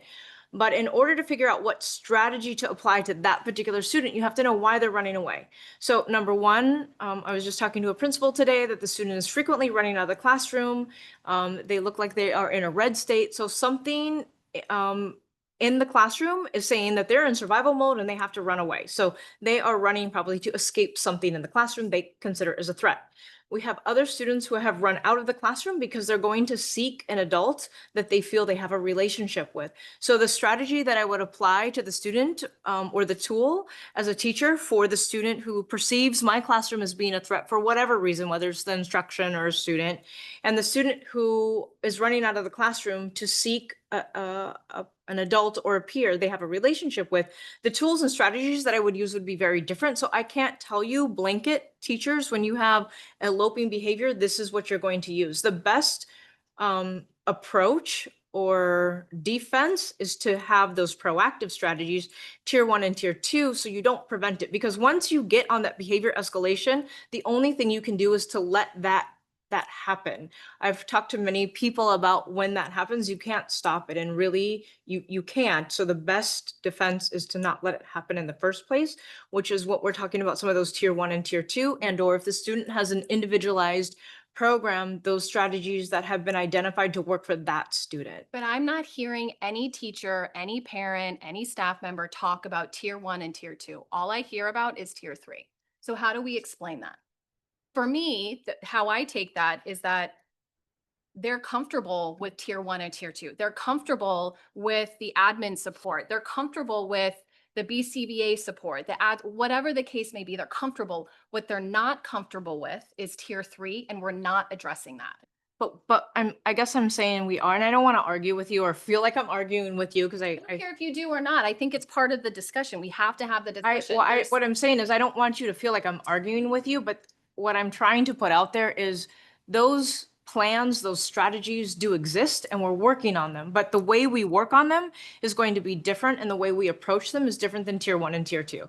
Usually when you get to a student who has that level of behavior, they either have a behavior intervention plan is created through the SST process in the behavior intervention team, or if they're identified for special education, they have a behavior support plan, or they have a behavior intervention plan, or they're working on that. So, right, and those strategies, those tools, those approaches are going to be listed specifically for that student and the problematic behavior they're exhibiting. One of the points that was made earlier is that the tier 3 behaviors are becoming so common that they're almost becoming tier 2 behaviors. So does that mean we have a behavior plan for like 50% of the kids? Well, I think what we're saying is we're seeing some of these things that used to be, and I want you to correct me if I'm wrong, some of the things that we used to see that were very rare extreme behaviors are becoming more common. So we can provide a little bit more guidance to say, okay, when we're seeing this, you might try this, this, or this. But when it gets to tier 3, I think the first step is ask yourself why that might be happening. And then the plan diverges from there in almost an infinite number of directions. Recognizing the escalation becomes Well, yeah. urgent. Right. I think my point is I don't have the answer. I realize that it is different from student to student, teacher to teacher on what they're comfortable with. I get it. All I'm responding to, and I think it's our responsibility, is we have been hearing about tier 3 behaviors for a really long time. And this is telling the community that we don't care about tier 3. We are only addressing tier 1 and tier 2. And we are taking a long time doing it. And that is the community perception. That is black and white. That is what they're responding to based on what we are putting out. So I think everybody agrees you're not going to get to tier 3 maybe without going through tier 1 and tier 2. Like, I think we understand that, but how do we address the biting, the kicking, the throwing of the furniture, the kicking in the stomach when someone is pregnant? Like, how do you address that in a way that doesn't say like it's a one size fits all approach, because it's not, but how do you give guidelines? How do you build structure? How do you build communication on this is what you should do. This is what you could do. Here's like, I don't know, but I think for us to ignore discipline and consequences, behavior modifications that were just priorities 5 months ago, I don't understand that. And I'm really trying to, it takes a lot of time. It takes a lot of people. I get it. But when you've got biting, kicking, screaming, cursing, throwing things, like that is just, I'm sorry, it's unacceptable as a board member and as a parent. And that's why I truly feel like this behavior council needs to come under the purview of the board. We have to. My concern with that is that it might Agenda. have the, It's not. it might slow the process down. We've seen, and we're going to have discussion later on tonight about when we can meet about other things. I would entertain hearing from the behavior council much more frequently, where we can engage in dialogue without it being us running the behavior But council. Matt, we've been Well, the we're other part of talking that, about though- creating a definition of capturing the kids' hearts in January. Okay. Like that is like that's ridiculous. Waiting so long to do a 2-sentence word so that you guys have the ability to do whatever it is that you need to do. We can do that. Well, the other thing that we have to consider is we can ask for quicker answers, but they have to coordinate. So I don't know how much we have to confirm with the STA that we can, command that they have one meeting a month. Yeah. Like, So That was what I was I going want to to get back suggest. to one thing that I think there might be disconnect. When we talk about tiers, are we talking about different tiers for behaviors? Or are we talking about different tiers for support? it's kind of the same, isn't it? Both, they go hand in They go hand. hand in hand. But do we have, so our tier 3 supports generally are students that have behavior plans and have IEPs or IEPs, one or the other. Do we have clear definitions of what constitutes a tier 1 behavior versus a tier 2 behavior or a tier 3 behavior? Or do we have more if a student exhibits these types of behaviors, they go for a tier 1 supports. And if these students have these types of behaviors, they graduate from tier 1 to tier 2 and then progressively into potentially a tier 3 situation. But isn't it more on the support side of things and not on the behavior side of things? So it's a bit of a paradigm shift. So, we didn't put the pyramid in here, but if you can kind of think about any of the PBIS presentations with the pyramid, right? Like those tier 1 universal supports are effective for about 80 to 85% of the students. So maybe they have 1 ODR, 2 ODRs over the course of the year, and that's kind of expected, right? Kids are learning.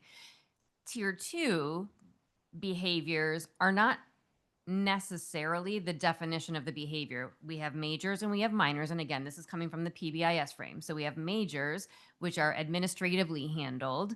So that student, a teacher, or a campus supervisor, whoever on campus can submit that major referral. And then administration has to address the behavior and deliver the consequence and outcome. That might mean that each site has different decision rules about how many minors then move into one major. So because PBIS here has been very site driven, each site has its own acronym, they have their own flow chart, they have so that's how it has been. And so if we're going to shift, then we need to have kind of that alignment around it. If you hit someone once, is that a major behavior? If you were horse playing and someone falls and gets hurt, is that a major behavior? That's where the context matters. And what is the intention? What is the response? So it's not classifying necessarily a behavior as tier 1, tier 2, or tier 3. Some of them absolutely just are tier 3. But if you have 14 minor behaviors that are the same category, your decision rules are you need a higher level of support because whatever is happening is not eradicating that behavior. So each site has their own decision rules about what moves a student into needing that tier 2 support, and then subsequently tier 3. Which I think is a perfect example of why we need to have some consistencies. If it's site by site, some student may have 4 minors and that constitutes the major. Some sites, there could be 20 minors and that constitutes a major, which means the process of how you implement it is so different and you don't have that consistency. This is just, Right, but that's exactly what the Behavior Council is working on right now. but we're 5 months in. We're 2 months into the school year. But we've started this in May and we knew about the behaviors since May. The district staff has been working in the office since May versus the teachers. So I'm having a hard time understanding the timeline. So again, So can we escalate the timeline without stepping on teacher contracts? Yeah, I think. Well, I mean, at this point, it's not teacher contracts because we do it during the school day. The issue is the amount of trainings and staff developments and the times our teachers are pulled out of their classrooms. I mean, it's a lot. Having subs to fill those also. So, I mean, we would have to be giving up other things in order to put more of these meetings in and pull these teachers out more. Well, I think, the training additional is questions? I wanna keep things after, going. I know, like, so the formal recommendation hasn't come yet, so that needs to happen. so can I make But I a, think I liked your point about we aren't necessarily waiting for all of the recommendations to come at one time. Recommendations can come either individually or probably more likely in groups as you complete, some of these tasks because they affect, usually more than one recommendation at a time. So I think that's good. I think, just arbitrarily adding more people to the committee is not a good thing. Like I said before, I think you guys need to tell us when it's appropriate to begin adding some of the other groups to the committee, the council as are needed. I think making it a board committee would require even more people, and it would require as Mr. Watson points out, I think it ends up slowing down the process because of setting all of those meetings on a board schedule as opposed to as often as it can happen for you guys to do. So Okay. I have a lot more questions, but I'm gonna leave it at this just so that I can understand everybody's opinion. I'd like to make a motion to, can I do that? No. Not if it's not agendized. Okay, Yeah, you so I would like to agendize for the next meeting, and I will put this in email because I know nothing's gonna happen if I'm just saying it. I would like to agendize the topic of formally moving the behavioral council to a board committee using bylaw 9130 so that we can provide oversight, structure, priorities, implementation, timeline, and guidance so that we can actually, I think, get things done. It doesn't have to be more people. I think 57 is way too many people. You can't make any decisions with 57 people plus a subcommittee, because then what's the point of having a committee if you have a subcommittee? If they're just going to trump what happens on the committee. So I would like to agendize that for the next meeting. Right, and I don't have any comments. Thank you, ladies. I Well, appreciate it. I think, you know, you guys can make the recommendation if you want to make the committee smaller. We should certainly consider that if you think it would help the efficiency and the timeline. So last thing, there you go, community members. This is what happens up here. We are 5 different people and it is inefficient and I am sorry. I don't know what else to do. So I've tried. I don't know. Thank you for your time. Thank you. Appreciate your presentation. Thank you. All right, boundary review.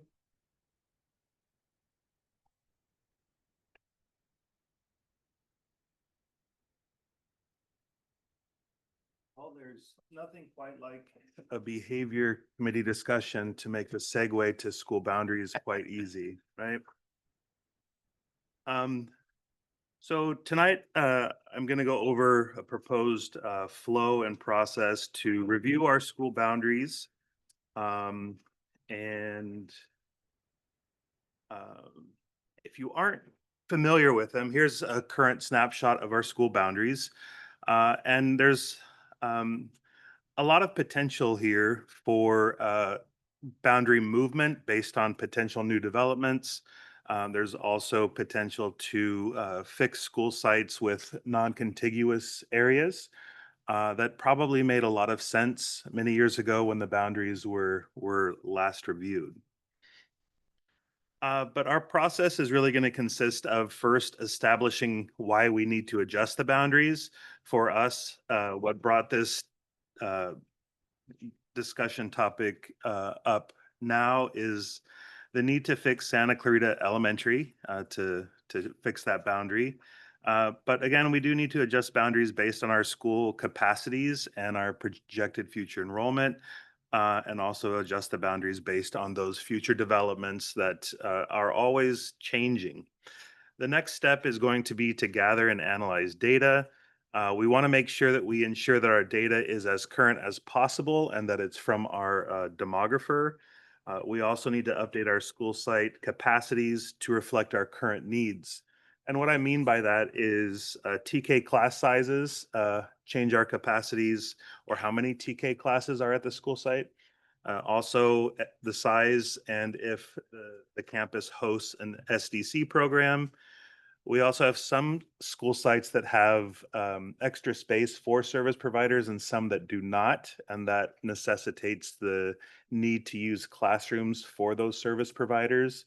And by that, I mean like a speech language pathologist using a classroom when that classroom really was built to increase the school's capacity. Okay, so when we look at establishing the why, we know that we can fix the Santa Clarita Elementary boundary issue tonight. In the business section, there's resolution number 30 that should temporarily take care of that. And then next, to adjust the boundaries based on school capacities and projected enrollment, we really need to determine our school capacities to address the current facilities needs and what we see in the future. But we really, again, need to use the most current data. When we look at adjusting the boundaries based on future development, again, the work that is done by our demographer, MGT, is really important. They traditionally present their report to us in January or February. They are the SCV demographer, right? So we are a member of all the other local districts except for Sulphur Springs, and Hart processes their contract, and we pay our fair share with Hart. So they do it for the rest of the valley. This is a screenshot from the demographer's tool. It's their GIS system. And really it kind of gives you an insight in how boundaries potentially will move. These are all different study areas. As the district is developed, they add additional study areas. You can kind of tell that by looking at a number, and if you see a letter at the end, that means they've added a different study area in that part. And typically it is either created because there's some type of physical constraint or a busy road or some other reason. So the demographer, once he has our data from seabeds, our data also includes if the student is an inter-district transfer or if they're an intra-district transfer, and really gives us a really good sense of how our student population moves around the district. They also provide a 7-year enrollment projection, and with the demographer software, with the projections in there and the capacities, we're able to see if in the future we might potentially have an issue with a school being over-enrolled. The issue with using this year's report is that the demographer projected that we'd have 9,469 students in our district this year, but I think right now we're at 9,119, but his data is going to have 9,113. And so we don't want to use that data and then the potential future even greater increase in enrollment to make any significant decisions. We want to use the latest and greatest data. So our next steps until we get that report really is tonight to approve that boundary adjustment resolution for Santa Clarita Elementary.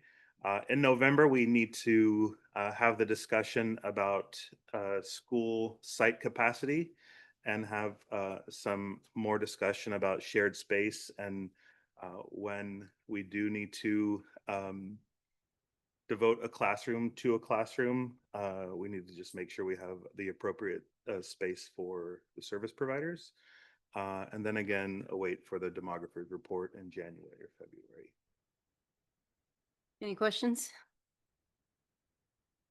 I don't have any questions. I just want to say, Mr. Heinlein, this concern was brought to us just last board meeting by a member of the public, and this board echoed that person's concern, and here we are the next board meeting addressing it. I want to thank you for being so proactive. Of course, thank you. Appreciate it. Same, I agree. Thank you for moving this quickly.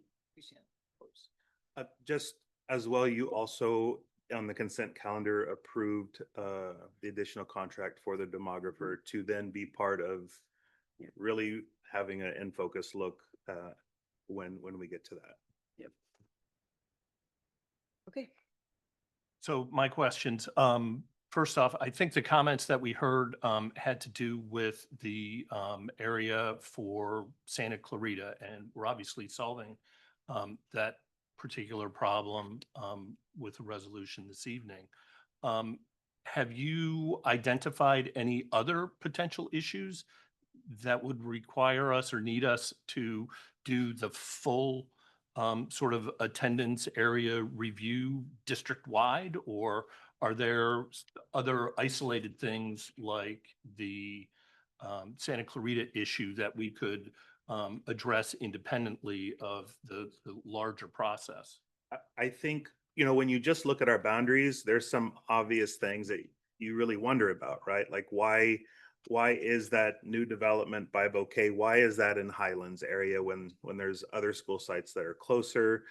You have like two areas that are not contiguous with Foster. There's an area that's not contiguous with North Park that are in a different school site.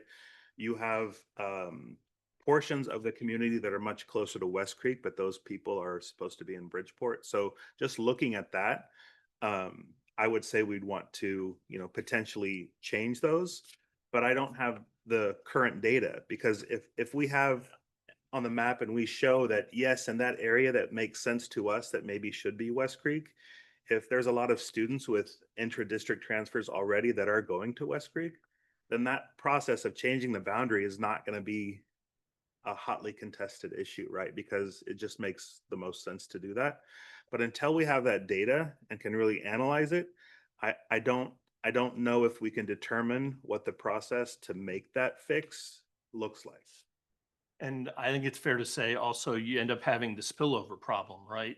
I think when we reviewed the information last year, I think 80% of all the projected new developments in the next 5 or 6 years are going to either Tesoro, are in the Tesoro attendance area or in the Bridgeport attendance area. Mhm. So all of a sudden, if you've got an issue where you don't have enough space at Tesoro, who has to stay at Tesoro and who has to go to some other district? And then that spillover thing begins where, if you got some Tesoro students moving over to this attendance area, then they get too big. And then is that sort of the waterfall effect that we may have to deal with? And the other thing is the boundaries that are going to be, that have been created by our CFDs, right? So we have these community facility districts that give the students that live within them a legal right to go to the school in which their taxes are going to. So we're going to have to be very cognizant of that, about which boundaries can move and cannot move.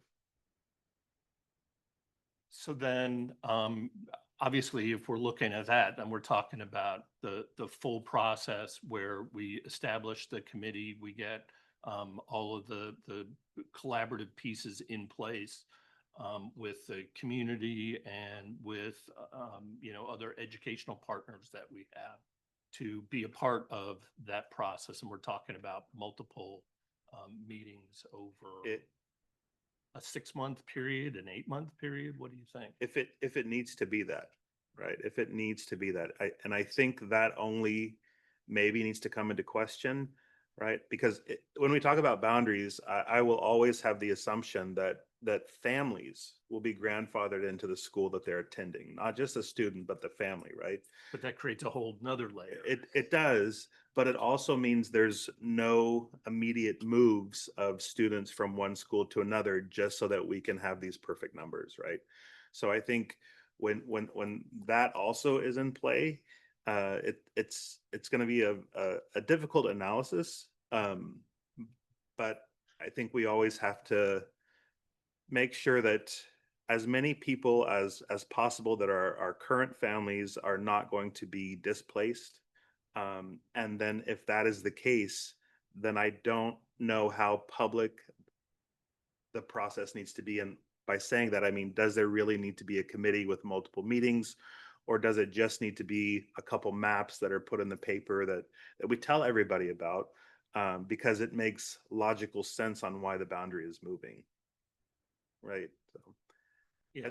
Although I just remember when we did that grandfathering thing at West Creek, that created a lot of issues when West Creek started to be impacted. Like another 2-story building. Any other questions? No other questions. Thank you. Okay. Ladies, no? Okay. All right. Thank you. Nick. Sure. Appreciate it. All right, moving on to education services. Adopt resolution 2526, number 27, a resolution of the governing board recognizing and honoring National First Responders Day, October 28th. Can I get a motion in a second? Can I make a recommendation with A, B, and C that we lump those together since it's the same type of But we resolution? couldn't, right? I don't think. I so. think we They're asked. Resolutions you have to do all. We've done it before. Not for these. It was Not consent. on resolutions. I don't think. I asked the same thing Yes, previously. last time. Okay, I know we've done it before. Yeah. Okay. So motion in a second. Move to approve. Second. Okay. Do we have any Well, the first one, I mean, our national responders, it just estimates that there are 5 million nationally, so recognizing their day coming up. Great, thank you. Can we take the roll, please? Mr. Watson? Aye. Mr. Trunky? Aye. Ms. Cooper? Aye. Ms. Garabay? Aye. I vote aye. Motion I passes. wanted to make one comment there. Sure. I know how important it is for Ms. Cooper to make the motion for that particular first responder one. Thank you. Okay, moving on, adopt resolution 2526, number 28, a resolution of the governing board of the Saugus Union School District for participation in the recognition of National Native American Heritage Month. Can I get a motion in a second? So moved. Second. Thank you, Mr. Clement. And I'll just add a special nod to our local recognition of the Fernandinho Tataviam Band of Mission Indians that are local, that we've been working with in the past. So celebrating Native American Heritage Month. Great, thank you. Can we get a roll, please? Mr. Watson? Aye. Mr. Trunky? Aye. Ms. Cooper? Aye. Ms. Garabay? Aye. I vote aye. Motion passes. Adopt resolution 2526, number 29, a resolution of the governing board of the Saugus Union School District in remembrance of the William S. Hart Union School District Saugus High School shooting on November 14th, 2019. Move Can I to get a- approve the resolution. Second. Thank you. Mr. Heine, or Mr. Clement, sorry. So this one always comes, it's hard to remember thinking back to that day, November 14th of 2019. But just to honor and remember, I'd like to offer just a moment of silence. Mhm. You could just take a moment, maybe close your eyes and have a moment.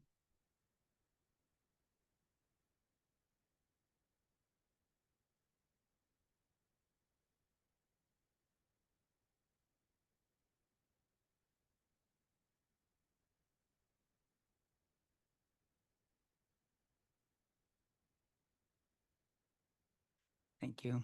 Thank you. Can we get a roll, please? Wait, I have a comment. Oh, sure. I just wanted to express appreciation to the city for putting the monuments in the park, because I think one of the worst things about losing a child Yeah. would be that they would be forgotten. Thank you. Mr. Watson? Aye. Mr. Trunky? Aye. Ms. Cooper? Aye. Ms. Garabay? Aye. I vote aye. Motion passes.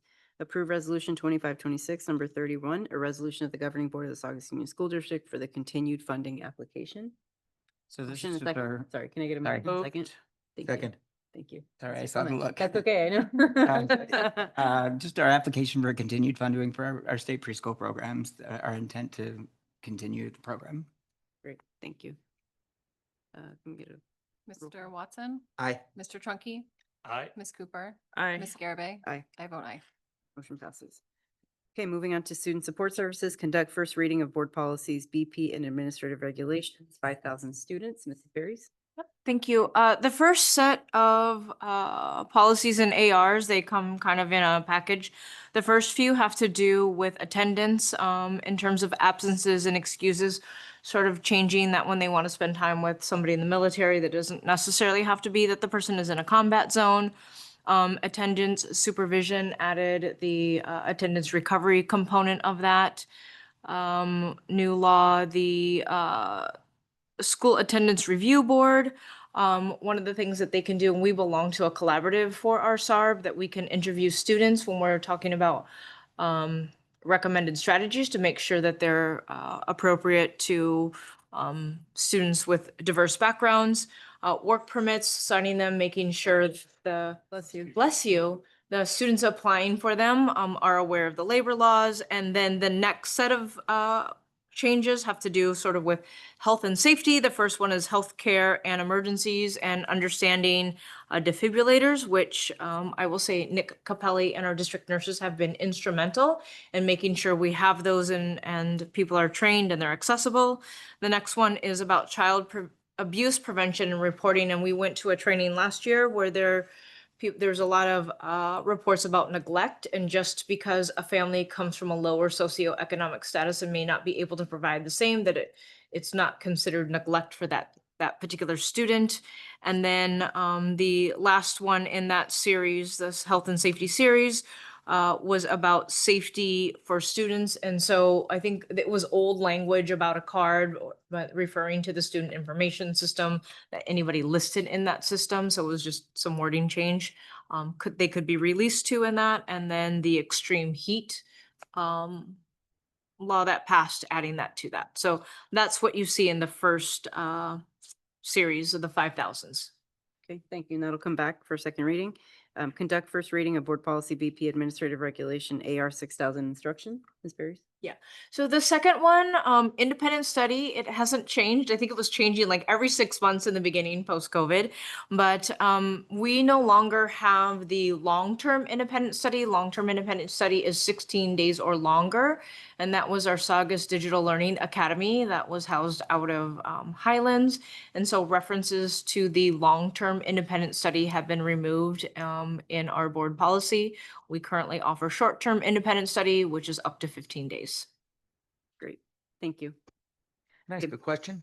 If a child does need to take, for whatever reason, medical or otherwise, a break from school campus for longer than 15 days, what's the procedure they follow?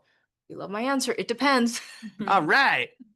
So it depends, because if a student qualifies for home hospital because of a medical absence, so to speak, they're having surgery and they cannot come to school, then they might qualify for home hospital. And then they would have an excused absence and they're provided instruction, usually like an hour a day for up to five hours per week, depending if it's longer term, right? They're usually out 2 weeks or longer. For students that have absences that accumulate that are more than 15 days, if there's a valid excuse per ed code, then they're excused absences. If they are not valid or the parent doesn't respond, they become unexcused absences. But we don't have a long-term independent study option for them because there's additional requirements that we need to meet for that. Okay, so they just become one of our chronically absent kids. We don't remove them.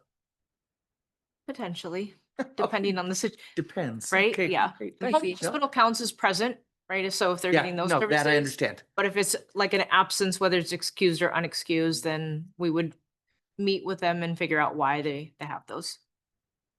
Thank you. And the reason we don't have the Digital Learning Academy is because we ran out of students for it. So our Saugus Digital Learning Academy was really popular post-COVID. There's a lot of families that wanted to voluntarily sign up for that. Remember, independent study is a voluntary program, and so many of our families kind of transitioned into that. It was nice for some families who needed hybrid anyway, but over the years, families have opted not to be in our learning academy. And I think there's a couple reasons for that. One, they recognize how important in-person learning was for their students, not just the learning, but all of the other aspects, the good and the bad of the social, with their peers and that social interaction. And so also when they're really young, we realize the importance, especially of those early learning skills of them being in the classroom. So over time, parents just opted not to be in that program. They got transitioned out. And so we had some students, but we didn't have enough students to have viable classrooms. Justify And a then full-time at some teacher. point, you're teaching like TK through 6. So instructionally, we took a look at that as well. Thank you. And that'll come back for a second reading, right? Okay. Next, we have a public hearing, so I'll read the statement. The governing board will hold a public hearing to receive public comments regarding the district's 25-26 initial bargaining proposal and request to enter into negotiations with CSEA for the commencement of bargaining of its successor agreement to seek modifications, changes, and improvements to the SUSD CSEA collective bargaining agreement. We will open the public hearing at 10:13 p.m. Are there any comments from the public?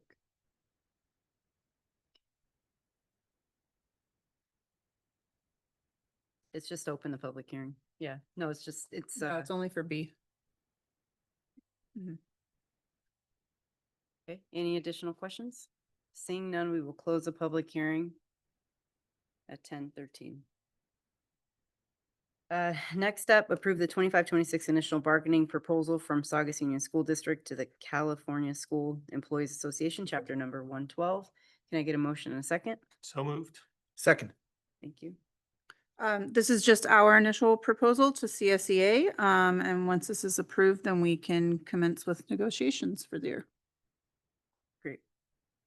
We have a motion and second. All those in favor? Aye. Aye. Opposed? No. Motion passes. Next, review the 25-26 initial bargaining proposal from the Saugus Teachers Association to the Saugus Union School District. Can I just make one note as a correction? I just caught this. It's actually the 26-27 initial bargaining proposal because we closed 25-26 with STA last year. So is that for all? It should be just for C. Okay. And What about let D? me look at, and D, yes. Sorry, I didn't catch that. Okay. So do they need to amend their motion? There's no motion, it's just a, It's just a there road, for your yeah. review. Okay, so that was that one. Letter D, review the 26-27 initial bargaining proposal from the Saugus Union School District to the Saugus Teachers Association. So we just need to review that now. I mean, you've hopefully reviewed it, and then we will bring it back for the public hearing at the next board meeting. And then after that, we'll ask for approval and then we can begin negotiations with STA. Great. Okay, moving on to approval of revised activity leader job description. Can I get a motion in a second? Move to approve? Second. Thank you. You have any questions or comments? No? Okay, we have a motion and a second. Can I get a, I'm sorry, all those in favor? Aye. And opposed? Motion passes. Next up, approve the 26-27 Saugus Union School District calendar. Do I have a motion and a second? Move to approve. Second. Any questions? Yeah, do we allow parent-teacher conferences on like Zoom? Yes, we do. Cool. Yeah. Any other questions? Okay, we have a motion and a second. All those in favor? Aye. Thank you. Declare there were no Williams uniform complaints filed during the first quarter of 25-26 in accordance with the law. Can I get a motion and a second? So moved. Second. All those in favor? Aye. Aye. Motion passes. Okay, moving on to business services, approve resolution 25-26 number 30, a resolution of the governing board of the Saugus Union School District approving the temporary realignment of the attendance boundaries for Santa Clarita Elementary School. Move Can I to get- approve. Thank you. Second. Thank you. Mr. Heinlein? Any question? Nope. Can we get a roll? Well, just one quick one. It says obviously that it's a temporary one. When does that become permanent? When we complete the attendance area process in total, or when we have to go back and revisit this if for whatever reason we decided not to make any other change? The decision is to not make any other changes, and we'll take another resolution to make it permanent. Okay, any other questions? Clerk, can we have a roll, please? Mr. Watson? Aye. Mr. Trunky? Aye. Ms. Cooper? Aye. Ms. Garabay? Aye. I vote aye. Motion passes. Next up, approve Nolan Construction Services, change order number 2, two-story classroom building at James Foster Elementary School. Can I get a motion in a second? Move to approve? Second. Mr. Heinlein? Sure. Noland is our DSA inspector. It was mentioned tonight about the original change order, starting at 100,000. We talked about that at a board meeting previously because it had come up and it was all based on time and the amount per month, just like this change order, right? So the project is taking a little bit longer. That's why the change order came in at 68,000 estimated. Great. Any questions? No? We have a motion and a second. All those in favor? Aye. Opposed? No. Motion passes. Last, approve to declare certain district-owned property as surplus. Do we have a motion and a second? So moved. Second. Mr. Heinlein? No comments. Okay. All those in favor? Aye. Aye. Motion passes. General functions, discussion and selection of a date for the whole child event. All right, so the board was provided with 2 calendars. Sorry, I don't have my glasses to read. Those are distance ones. The dark blue or purplish color on the first calendar are possible dates for the whole child event. We're just looking to select one date for that event. There's a calendar 1 that has possible future board meetings with only like 1 board meeting a month. We're not deciding on the board meetings yet. That will happen in December. And then the second calendar is possibly with 2 board meetings per month. But the dates that we're really looking at are the dark like purplish or dark blue dates.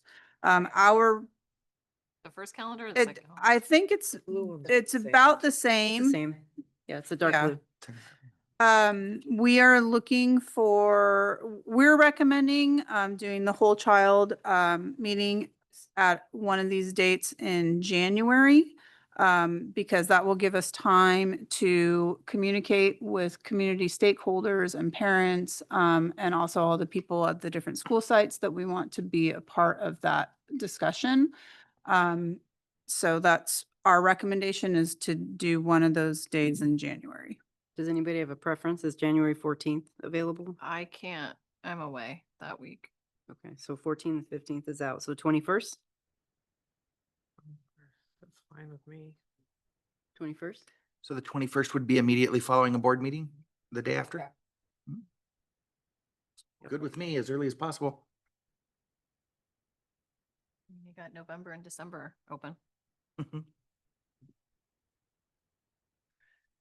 Well, we've already got, the, Santa Clarita stuff. yeah, the Santa, we also need to select, the Santa Clarita Elementary meeting dates. And we've already got in November, Santa Clarita Elementary. When we have holidays coming up too. Mhm. Okay, so is everybody good with January 21st? Yep. Yep. Yes, okay. What time? 5:30. So January 21st, 5:30. Okay, and then moving on to selection of the SCC. 5:30. Okay, this is the same Yeah, calendar. 5:30. That's here, right? No, I think it'd be probably at Bridgeport, 'cause it's a community event. Oh, okay. Yeah. So do we get dinner? You know, all I care about is food and naps. All right, so the next discussion is about picking the dates for Santa Clarita Elementary discussion. Mhm. At the last meeting, I think we earmarked November 19th. It's my recommendation that we cancel that date. You will meet him at the first meeting about Santa Clarita, but he's our real estate expert. He's helped our district before with Pleasant View Industries and calculating fair market value for that. But he has a lot of work to do. And he has said there's absolutely no way he can be prepared with any of his data until December. Okay. So I propose that we cancel that November date. And then he would present on December 10th. And then we need to identify one date in January, February, March, April, May, and June. Hopefully it won't go that long, but we'd like to make sure we can pick the date and get it advertised and get ready. So we're still on for the 30th and the 6th. We're gonna cancel the 19th, add the 10th. So in January, The 9th and the 10th I'm sorry? in December. Mhm. Oh, that's fine. I think, oh, wait, hold on. I should look at. my Or we calendar. could do it the 15th or the 16th, What?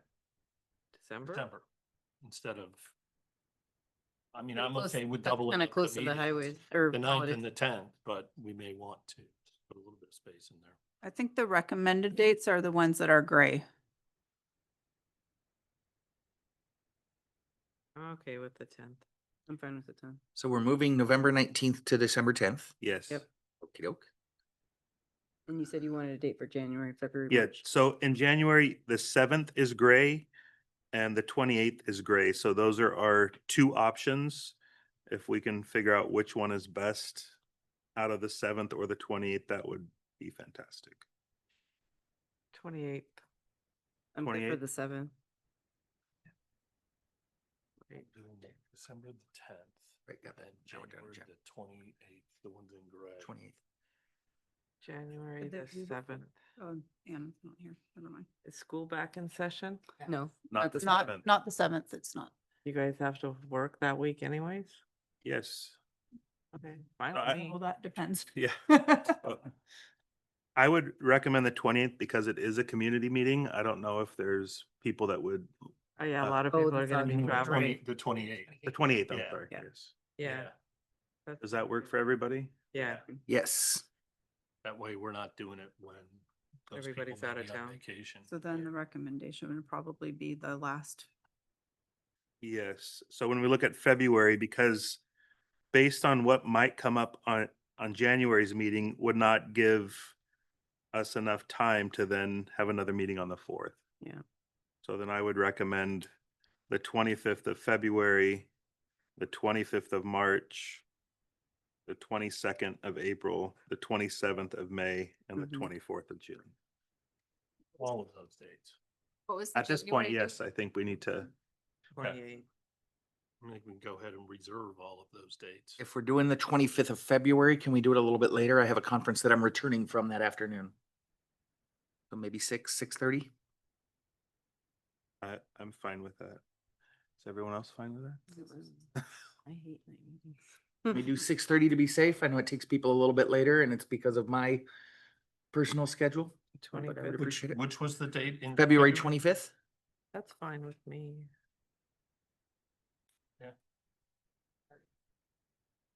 Screes. And the, All right, what was the January date? January's 28th. Okay. and what's the March date? The March hopefully is the 25th. What's the February? The 25th. March. So what time on March? I guess it doesn't really matter. When are you busy? Schedule it for that. I'll just put 5:30 and whatever time it happens, it's fine. I think it's fine. Just know that Pam.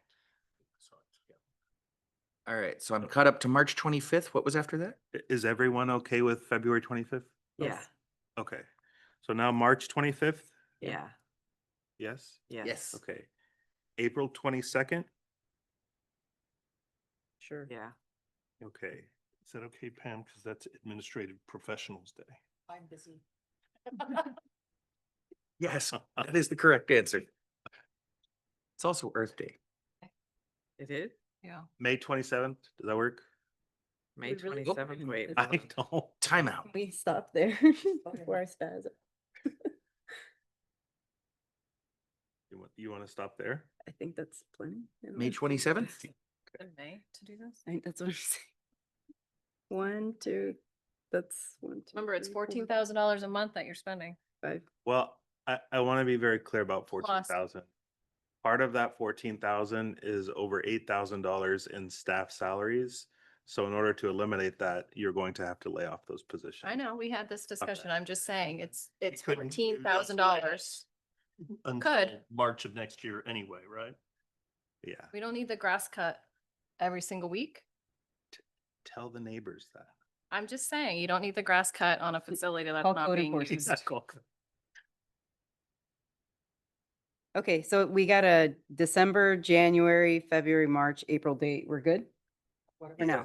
Okay, So no May? no, let's leave it at there, there for now. Can I just have a question? Yes. So are they time-wise, they'll be at 5:30? 5:30, except for the one that Matt, yes, or sorry, Except for Mr. Watson. Capriciousness, yes. Yes. Yes. All about you, isn't it? You know, Okay. At 8 o'clock. Thank you. All right. Thank you, Mr. Henlon. And we need to reconvene back for closed session, so. Oh, are we we'll do done? that. Yeah, I move to convene to close session. thank you. I don't even know if I have to do that. Second, We yeah, don't need to everybody's in vote on that. favor? Cool. I think you Apparently. recess. Yeah. Okay, we're recessing. We Let's don't go. have- All right.